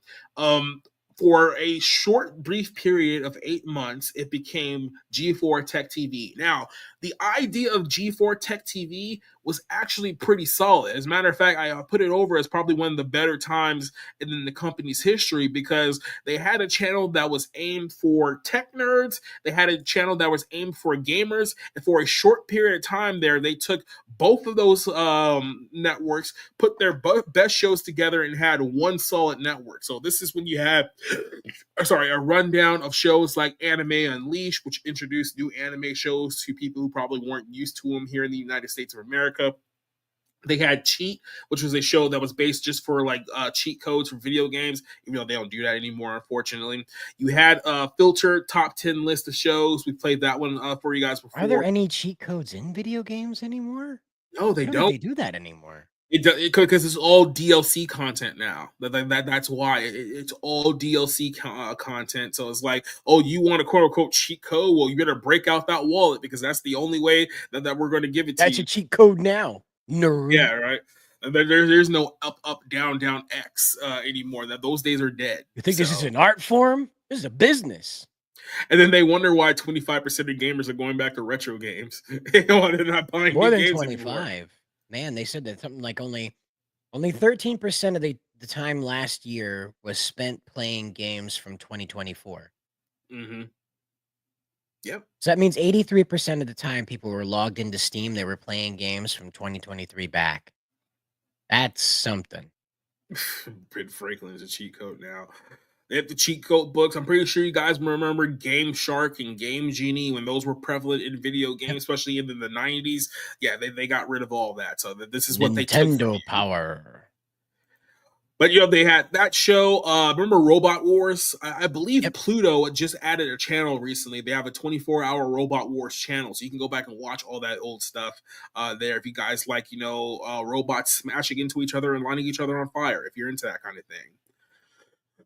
I want them to bring back Junkyard Wars, but they can't because that's a tetanus shot and insurance issue waiting to happen. Yep. Such a cool idea. Yeah, there's definitely legal issues that are waiting to happen too. But so they put together all these shows with all these personalities that everyone liked, and it's like, okay, great, G4 Tech TV, I'm all in. Well, here's the other problem. This is kind of the big elephant in the room. G4 had absolutely no intention of essentially creating a network that had its own legitimate content and running with it. When G4 purchased Tech TV, they did it for the primary reason. One was to increase the number of households they had access to. I believe at this time period, it gave them access to about 60 million households, which was almost quadruple what they had previously. Right? So that was the big reason why they did it. But then you had all these personalities from San Francisco, and it was like, okay, well, what are we going to do here? Are we going to essentially run San Francisco and Los Angeles simultaneously? There's a lot of costs involved in that. So here's what we're going to do. We're going to bring all you San Francisco guys down to Los Angeles, and we're going to run you guys from one major studio, right? So all of these people, with the exception of the screensaver guys who said that I'm not going to Los Angeles, so if this is going to be the end of our show, we're going to end it here in San Francisco. We're not traveling you down there. Leo may have been the smartest person in the room there, because as a result, all these people uprooted their entire lives in San Francisco, packed up, drove all the way down Interstate 5 to Los Angeles, started working for G4 Tech TV. And within 8 months, everyone who was originally hired from Tech TV, with the exception of Adam Sessler and Morgan Webb, were fired. That means, yes, Martin Sargent, he got the axe too.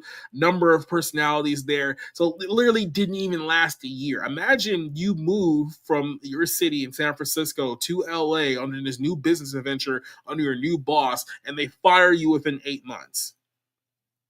Doesn't feel too good now, does it? That's such a standard for that time period, though. Mm-hmm. Like, there were so many like child stars that were having their lives uprooted, and then their shows get canceled before they even air. You know, the pilot gets greenlit, so the family relocated. So many of those, and this doesn't surprise me at all, especially considering the Tech TV television shows were just sort of aimless. And G4 was trying to talk to gamers, but they were kind of like, they were doing a let's play thing without capturing the let's play part. Yep. And it was a big part of it. And I think really just what it had is like when they combined it at first, it was like both networks, I felt like, took the best that they had to offer. They got rid of all, the filler, right? It took the best what they had to offer, combined it, and you had an audience there of 18 to 34 males who were, also gamers, kind of techie nerds as well. But it was something that you can build off upon, because as I said earlier, when we started this whole thing of digital cable, the novelty was, oh my God, look at all these channels that we have. I got MTV, I got MTV Jam, MTV Hits. This is amazing. As we started to drift off here to the later portion of the 2000s, this is where people was like, okay, I have all these channels, but there's still nothing to watch. So it's not just the novelty of having the channels now. Now people want content, and the content wasn't there for the premium owners at this time period, which is why things start to go very, very rapidly here. All G4 really had to offer at this time period, like I said, was X-Play started to take off and become its own thing, with Morgan and Adam, obviously. But that was not a show that originated there. That was one that they brought over. They took the screensavers, they reamped it, and called it Attack of the Show. So here's an instance of one of the earlier episodes of Attack of the Show. I think this is actually right after the merger went kaput for Tech TV and G4, but they were there together for a time period. This is even before Olivia Munn was hired here. So this is what they went with Attack the Show in its early days. This was a free play Friday. Seriously, it wasn't. And finally, we beam in from satellite just to entertain you. All right, and us too. We find them entertaining. Now a program that believes children shouldn't play with dead things. It's Attack of the Show! Pick up on this.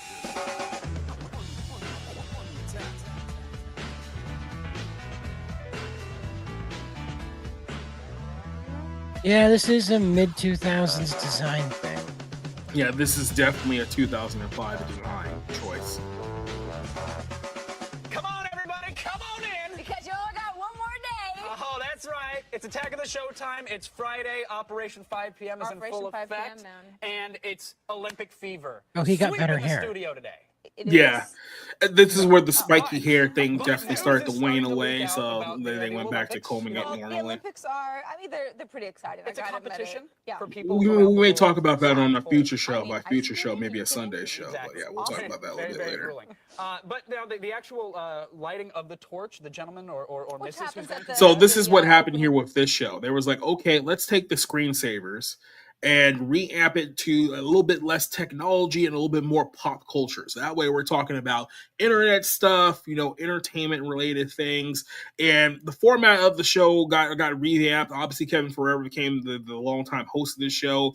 And then you see here, this was Sarah Lane. She came over from the Screensavers, but once G4 started firing a bunch of people from that time period, she got the axe too. So it's like, okay, well, we have a little something here. How do we turn this into something better? This is where you get to your girl here, Olivia Munn, because when Olivia Munn came in on the show, this is where the show really took off. And this is going to be a controversial point that I have to make here, because when you look at Attack the Show during this time period, you're really talking about kind of the later portion of the 2000s here, like 2007, 2008, where people will say that G4 was at its peak. I think that G4 was at its worst during this time period. Here's why I say that.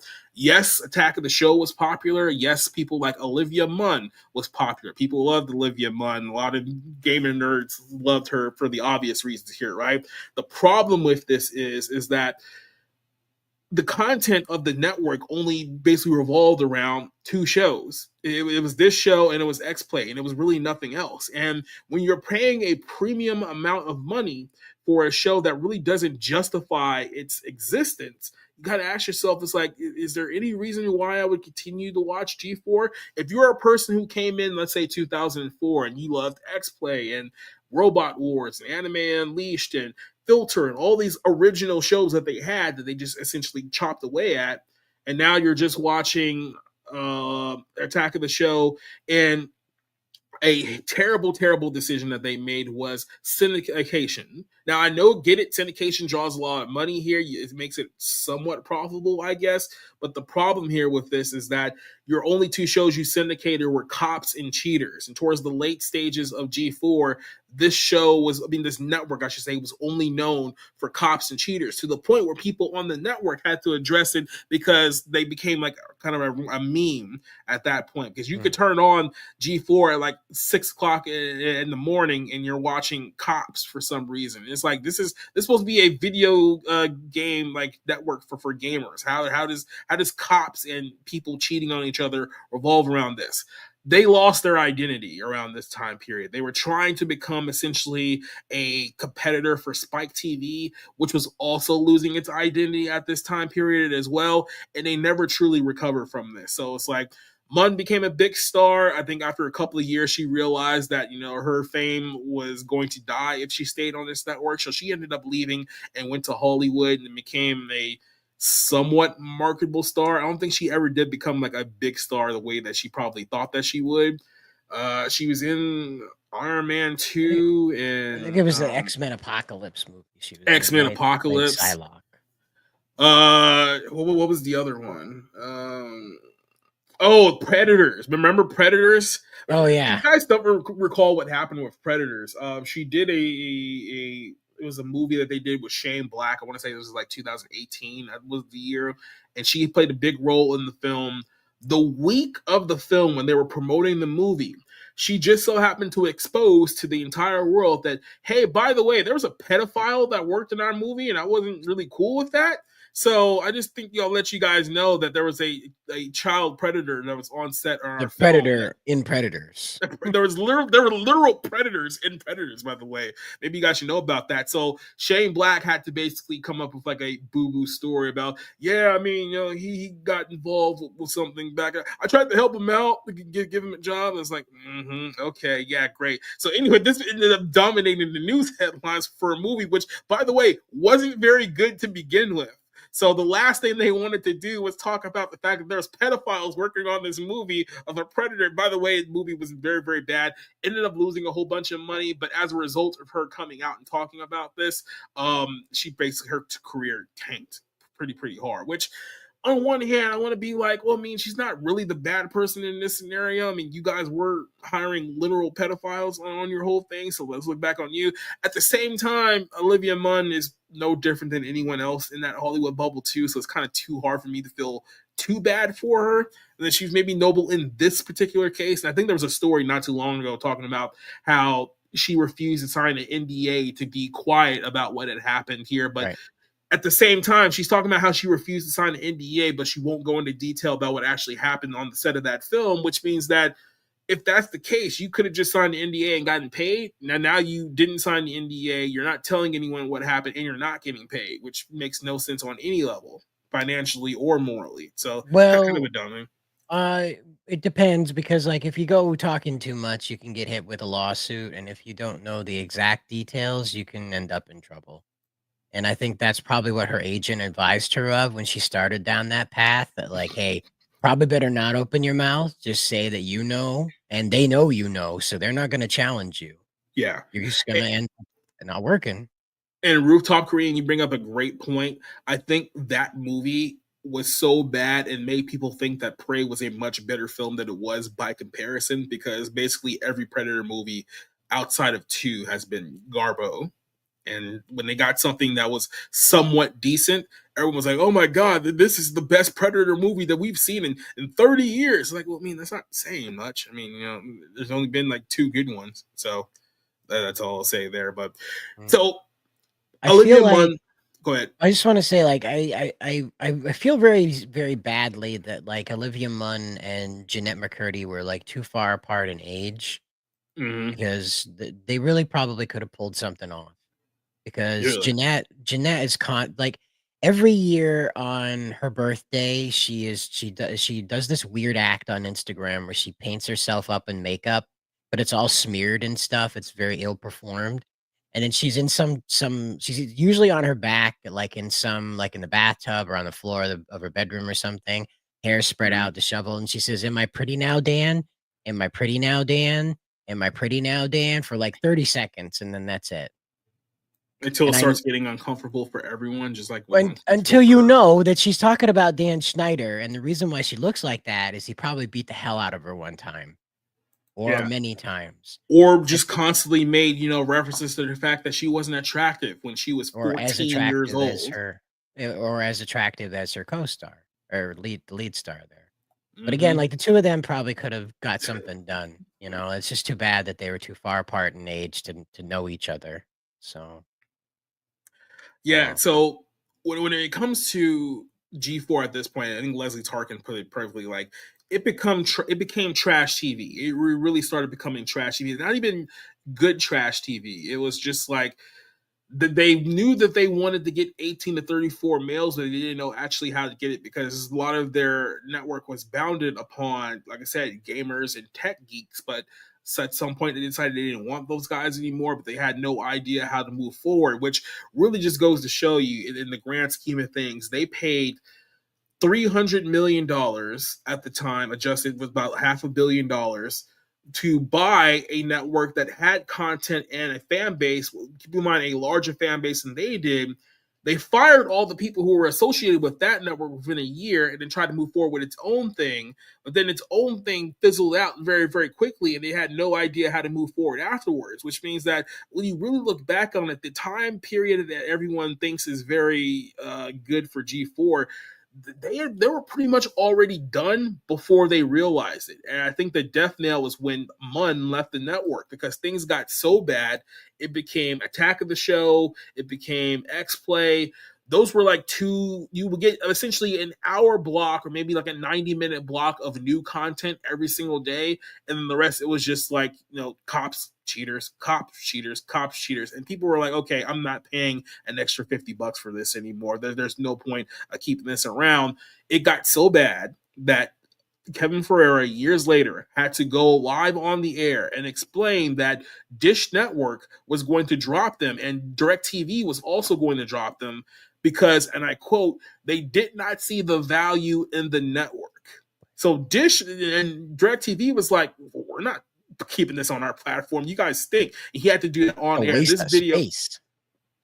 This video is still on the internet to this day. It was posted 14 years ago, and it's still glorious just how painfully awkward it is. Here is Kevin Ferreira pretty much announcing unofficially the death of G4. You can hold the applause now, because we do have some serious information that pertains to many of you watching us right now. We are being told by our distribution partners at DirecTV that they are planning on dropping G4 from their channel lineup as early as this coming Monday, November 1st. Obviously, we're very disappointed about their decision, especially since G4 has only been asking DirecTV for the same basic deal we've had with them for the past 3 years. However, DirecTV has rejected this, claiming they don't see the value of G4. To make your voice heard and to keep G4 plugged into DirecTV, please call 1-888-9-WE-ARE-G4. And please note, they if you get didn't. G4 from another TV provider... They absolutely didn't.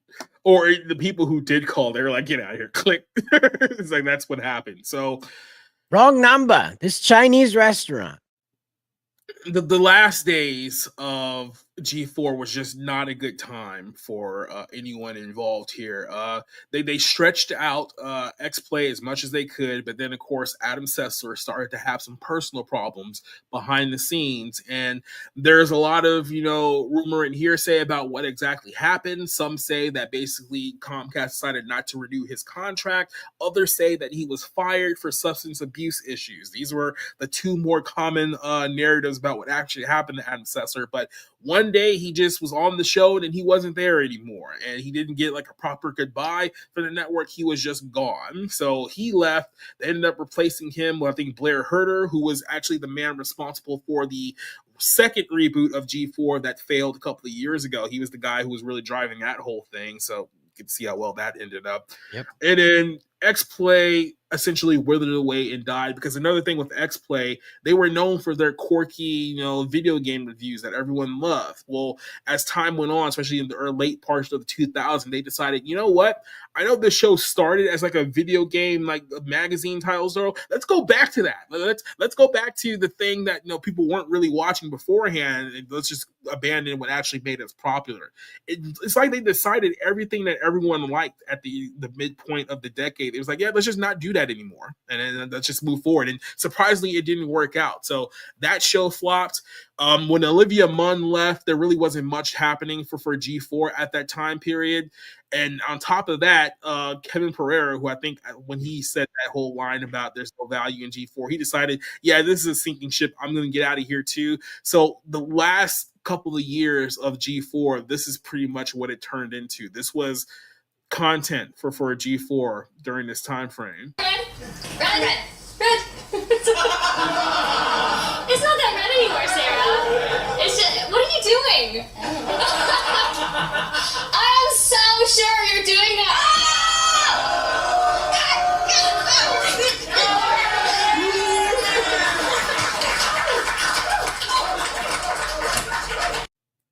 They got so desperate to keep anyone watching this network that they basically just hired a bunch of bimbos to be on the show and do sexually suggestive things live on the air. I think at one point they mud wrestled. That was a thing that happened there as well. Sarah Underwood became a big part of the really dying days of this show, where they basically just had her up there in skimpy outfits because they were like, hey, we want to be Spike TV, even though Spike TV at this point was dying too. So yeah. Another Star Wars marathon all weekend here on Spike TV. TV for men. It wasn't good. I don't recall exactly when Gore left. I don't know if Gore left around Olivia or he was there in the last days. That's something I'll have to ask him, because I don't remember the exact time frame. But yeah, I would assume that if Adam was gone and both Olivia and Kevin were gone, that he probably wasn't around much longer either. So like I said, I can't say that for certain, but didn't help. Jump became the We Hate Japanese game show. Now, there was a clip that went viral a little while ago where people were upset about the fact that, they had made a joke about Japan, basically saying that, one day they got bombed and they started making anime, kind of like ripping on Japanese history, which in a way is a little bit funny because it's somewhat true. It's a simplified and exaggerated version of their history, but it's not completely wrong either. But some people took that personally, as Michael Jordan would like to say. They didn't like that. So this is what became the fate of the network that people once loved. And this is a point that I want to ask you here, Cider, because a couple of things happened here before the shutdown. Essentially, they were going to rebrand G4 into like the Esquire network. So it was going to get a complete and utter rebrand. It was no longer going to be G4 anymore. And then somewhere Comcast decided, it's like, you know what? We got a lot of networks that people don't watch anymore. So let's just not do that. So the last 2 years officially, which I believe was somewhere between 2012 and 2014, they literally showed nothing but reruns of Attack of the Show and X Play for their final 2 years of the network. So they were a straight up dead channel for just 2 straight years. Like there was no new content. It was all reruns. You were watching 3-year-old episodes of X Play at that time period in 2014, just waiting for the network to be literally pulled plug on them, and they finally did it in 2014. So it lasted for a little bit, and then it finally went away somewhere around that time period. It got so bad that during 2015, 2016, they let the copyrights for Tech TV expire. You could have legitimately bought the copyright of Tech TV from Comcast because they were dead. The trademark was dead. Like you could literally have done it all yourself, but at that point they had such no fanfare that no one even bothered to do that at that point in time. They died around the time WWE went PG. Yeah, I think officially that was probably like what happened there. Maybe it was a little bit earlier, but that's basically what happened to the entire network here. But sorry, I want to shoot this one over to you real quick because we do know they tried to revive this brand a couple of years ago. That didn't end well, and it's like I knew it wasn't going to end well. Frost aside, I'm not even going to put all the blame on her. She didn't help certainly, but I'm not going to say that she was the only reason why it failed because you never addressed the elephant in the room with the first reason why it failed. You had to go on your show live and admit to your audience that there was no value in your network even existing. And then a couple of years later, you didn't exist. So the problem here is that you didn't have an audience for this brand of entertainment, 12 years earlier when this whole thing went down. What made you think that a reboot was going to work this time around when you hadn't even addressed why people stopped watching in 2010 or however long that it was? It's like, how are you going to reboot something people had given up on years and years earlier? Like, how do you do that? There's no one sat there and be like, okay, how are we going to sell? Like people didn't like this then. Like, why they're going to like it now when it's on Twitch? Well, to be honest with you, they were looking at the success of most likely that Power Ranger RPG that went on there, the Hyperforce Power Rangers. That was very popular. There's also that sit-down RPG group, Tales of. They're very popular in the shorts. They have the little animated shorts. There's a clown. He's an evil demon clown, and there's a werewolf, and there's a demon guy that's a southerner. It's hilarious. But anyway, those guys have a lot of subscribers. So they were taking a look at that, and they were saying, okay, so this Let's Play thing is happening now. Gaming is now like central focus of like Twitch, Kick.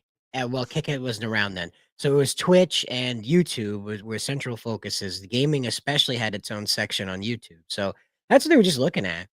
Is they were just seeing that there was like, oh, there's now what we wanted to do with G4 originally at our fingertips to do now. So we're going to go cash in on it. Ignoring that Machinima and, God, how many others were there? Gosh, there was Channel Awesome. There were just so many others that tried to have multiple people contributing to one channel, and it just it just blew up. And that was their thinking, is they were just going to do G4, but for Zoomers who grew up watching PewDiePie and no, not Ray William Johnson, just mainly PewDiePie. And that's another one here too. But we did see that there was a change in the medium because, like I said, I think people at that point in time were slowly giving up on cable because people didn't have anything to watch in 2007. They really didn't have anything to watch in 2014. I mean, it really got bad there after a while. But it was so easy, Jacob. That's the problem. Even back in those limited days. Just think about this. You had diners, drive-ins, and dives with that Guy Fieri. Guy Fieri. Yep. So instead of doing divers and instead of doing the restaurants, you do the arcades. And you go to the arcades and you see how it's like. You go around and you talk to these guys about what's your arcade? What makes it different from these other guys? Do you guys use a black light here? How are you keeping the kids safe? That kind of thing, to actually report on like, hey man, arcades are out here. This is where yours is in this state. This is what you can do with an arcade if you want to start it. That would have been fine. Send a guy across America.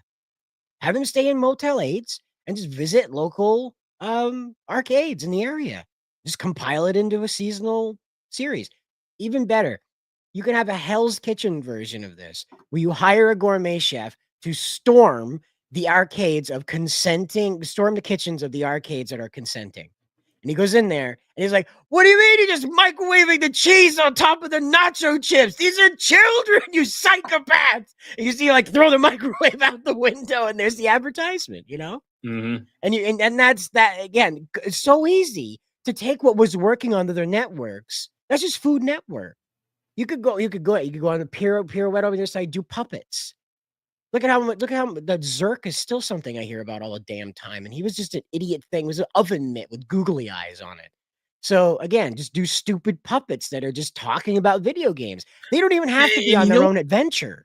I just want to point this out here too. It's like I'm listening to your cell and I'm thinking to myself, were there no people like you in kind of like, you know, the boardroom making these decisions here? Or was it just Suits where it's like, get us the 18 to 34 demographic, damn it, I don't care what you have to do. It's this like, Adam Sessler guy, he's got quite a rap sheet. He's easy to manipulate. Get us our charts, damn it. We want to see the charts. And I want to see green go up, baby. Yeah. At the time this was being put together, that's why I didn't understand where the money was coming from. Like, who the hell in 2002 gave two flying shits about appealing to gamers? Like, I can't imagine $300 million being thrown at Halo. It's not even that. So I want to put this to you. This is going to be a perfect little bow on this segment here and on this episode. We started out with a property that was valued at $1.2 billion in 1994. About 10 years later, it got sold to Comcast for about $300 million. So you're talking about what, $1.5 billion worth of investments over a period of like 20 years. And but here's the beauty of it all. I just want to say that while tech was increasing in its appeal to the masses, so it's like, Yvette, you should have been there to catch it, you idiots. Like, you were at the height of the wave, and you still somehow found a way to screw You were the guys. You were the chosen ones. $1.5 billion of investments over decades of period. You know how it eventually ended up? It ended with this.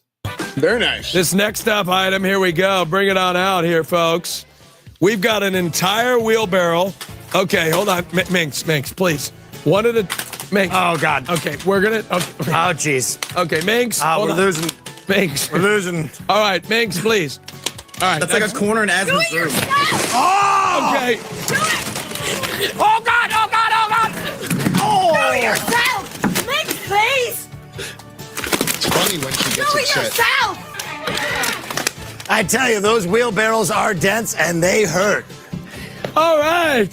All right, so... Hey, look, it's Van Wilder, the movie. Okay. Now. Well... Hey, look, it's Brokeback Mountain. All right, well... The movie. Save that one for me. We're going to be... Yeah, so that was the end result. Producers? What was this? It was some show that they were putting up on the Twitch reboot of G4, and you wonder why that died in like 14 months. That was why. So here's kind of my final take on G4, and I'll let you get your final thoughts in this here too. And I mentioned this one in the retro wave that we did a while back ago. I think that G4 and Tech TV, when they first merged in 2004, they really truly had something at the time period that in a lot of ways, they were so far ahead of the curve. We talk about, you know, the things of like Arena, but for a time where like, you know, competition, online gaming competition had really blown up. They had that. It was already there. They had kind of, you know, the tech show where, like I said, it was the early days of technology. It was still new to a lot of people. It had a use, it had a value. You just have to figure out a way to market it to people, right? You had content shows that people actually liked. You had stuff like, you know, Filter and Cheat. You had G4TV.com, or it was literally a show based on their own message boards. They got to be interactive with their own fan base. Like, what network allows you to interact with your own fans the way that it did? There's so many other shows, the televised shows that they did, the syndicated shows, the Robot Wars, the Anime Unleashed. Like, they had content where if they had someone there who just didn't care about, you know, being a Spike TV clone and actually cared about what they had, they could have built the brand G4 far greater than what it actually was at that time period. They had all the tools there. But like I said, the people who are in charge, Comcast, because they're a multi-billion-dollar conglomerate that just cares about money and then care about anything else.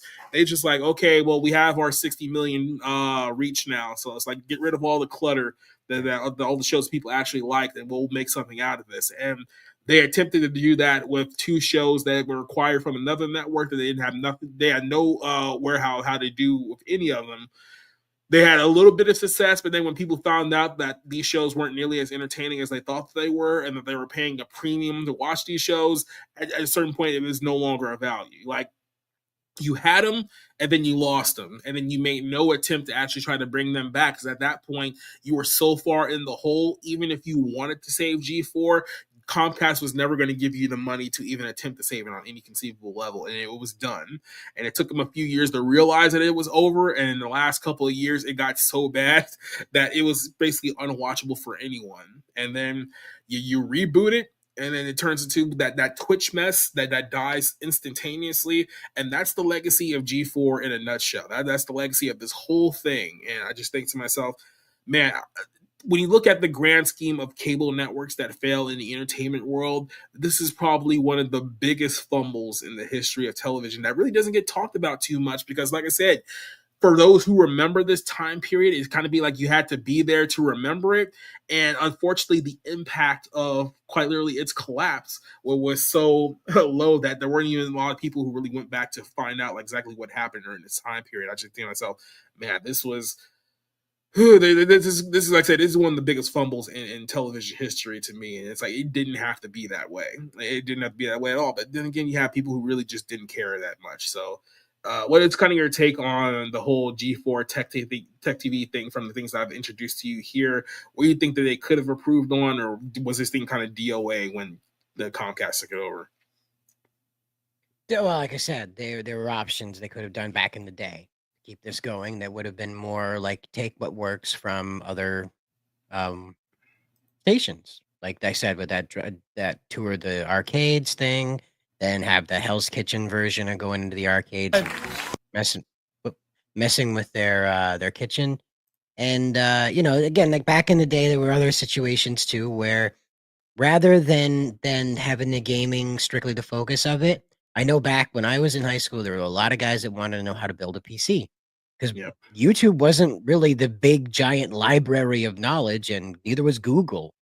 For a lot of that stuff, people were still making it up, and the technology we have today that you could just go pick up at Walmart was stuff you had to order from like China and like Japan. You had to really like put yourself out to get a hold of this high powered stuff. And so, really what they could have done is, again, like lean into that construction phase. And if you recall, we had that we were talking about Junkyard Wars, and they could have had an entire series about a competition about, you have a box of shit like Tony Stark, and you have to build a PC in like the allotted time that wherever they want this runtime of the show to be.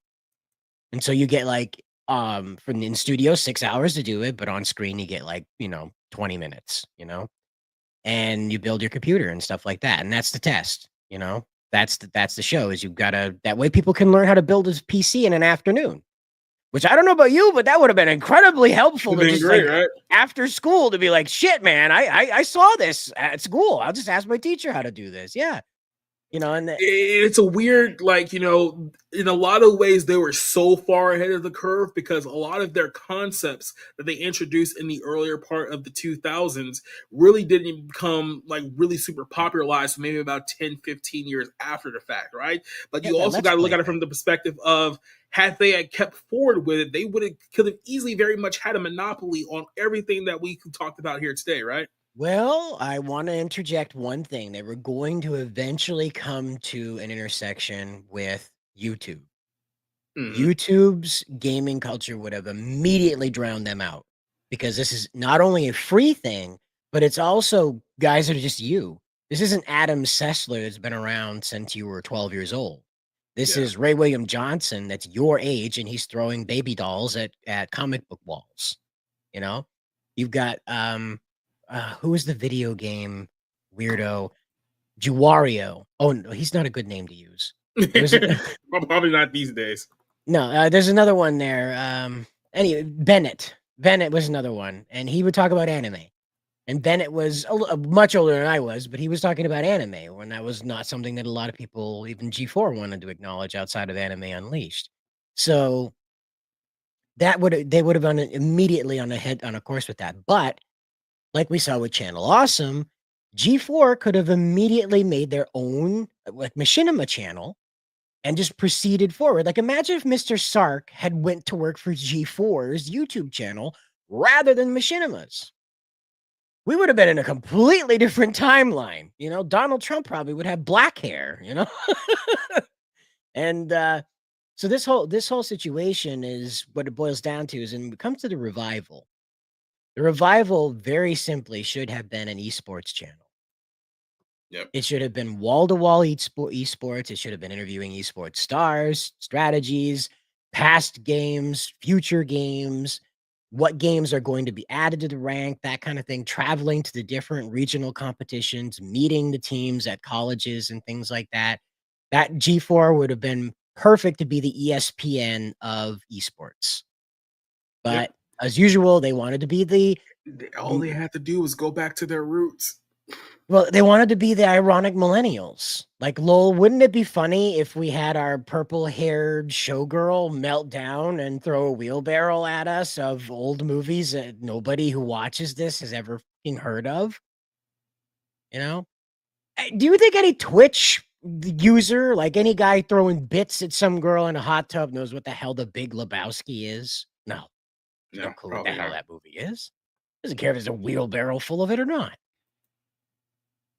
Yeah, like I said, you know, I just hate seeing wasted potential, and this is probably one of the greatest examples of wasted potential that you possibly have here. And like I said, there's a number of ways this thing could go. Obviously, cable in and of itself became a dying medium in a lot of ways. It's like I said, once the internet really took off, but even then, I think people were the reason why I think the internet took off the way that it did because people were starving for content and just realized at a certain point that cable wasn't supplying that need that they desired at that time period. Like it pretty easily won out its welcome, especially with all the money that you would have to spend in order to access a lot of these channels. No, cable played himself, but hey, here we are several years later, and now the internet has become cable. So that's also a thing that's happened. It's kind of healing itself. People in our age group have dropped most of their streaming services. We saw 700,000 people jump out of Disney Plus a couple weeks ago, and so we're really looking at a big migration back to YouTube, out of Twitch even.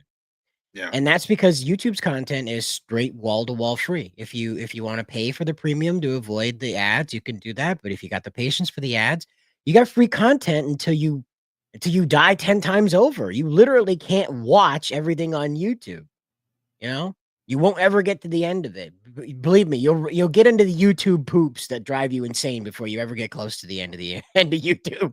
That's one trend that I'm glad died away very quickly with the YouTube poops because man, just brain rot like that. Yeah, there was a time when it was gold, but it just turned into ear rape. But again, like ear rape, this is what happened with G4 is they completely abandoned what it meant to be a gamer and just wanted to be dorks.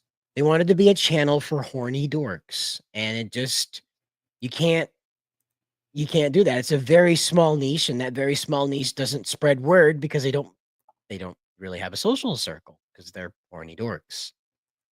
So yep. And now, I mean, here in 2025, you can't even be a horny dork anymore because at least 20 years ago when you guys were running this whole thing and you could actually market it to like young college age boys now, but you can't do that anymore because now like sexism or something like that is bad now, and so they can't do that either. Right now, I'm telling you right now, if you can form up a local podcast group, like where you guys meet together 1 week in a well-lit space that has 3 cameras, so that way you can get everybody who's participating, you can move your angles around in editing, a weekly podcast show about topics, just topics, but you keep your channel moving around other things, right? So you have like a gaming, like you're gaming with your same friends here, that kind of thing. You keep a regular cast. The sky's the limit. We see there's the Vanos crew. They don't even meet up around each other, and they have this massive thing because they always work with each other. And we see these other groups that have these in physical meetups and stuff to do this stuff. For whatever reason, it all requires an ability to adapt, and I don't know Right. if these people had that ability, or maybe there were people in charge who didn't have that ability. Who knows? Maybe there's an alternate universe out there where Tech TV bought G4 and went the complete opposite direction.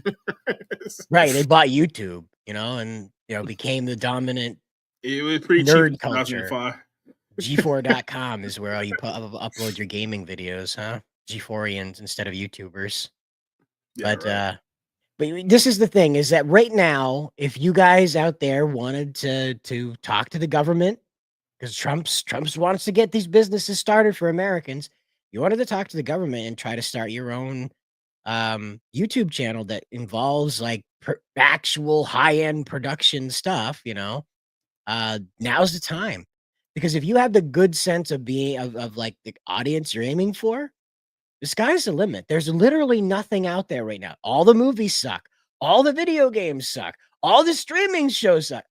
This is why Tubi and Pluto are gigantic right now. Is because they're showing everything that doesn't suck from 10 years ago. You know what? I was just about to mention that too. This probably would have been, I'm talking about the reboot, like the 2021 movie, probably would have been better off as on Pluto.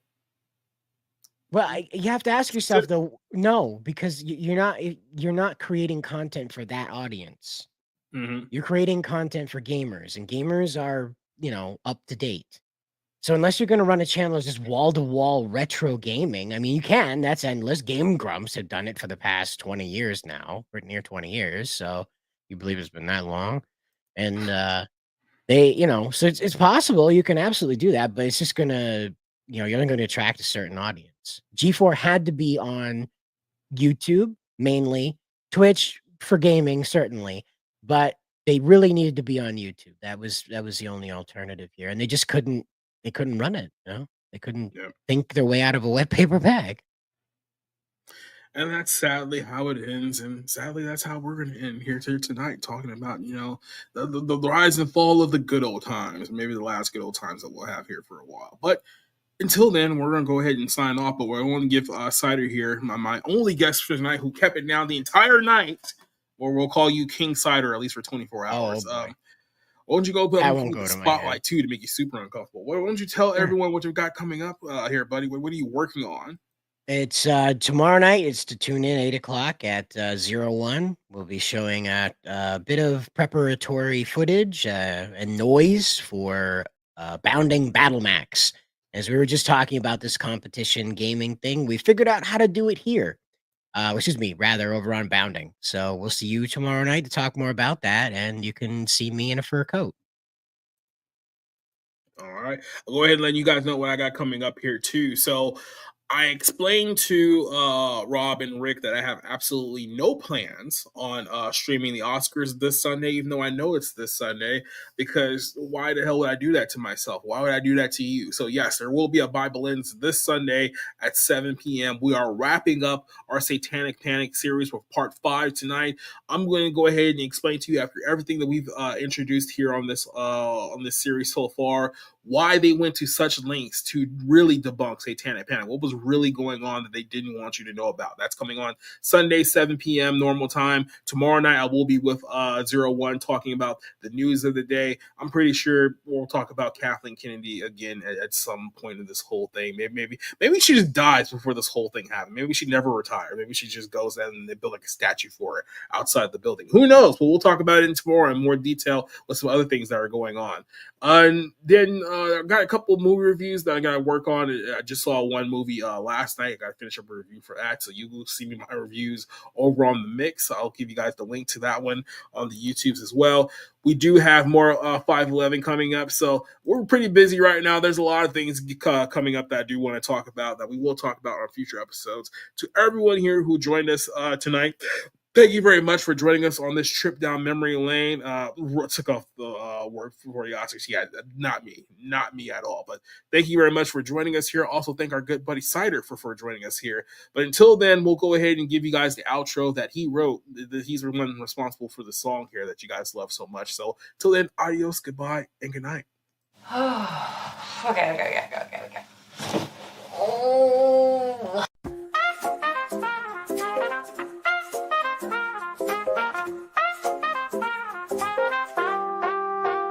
Making your way through the daily grind takes everything you've got.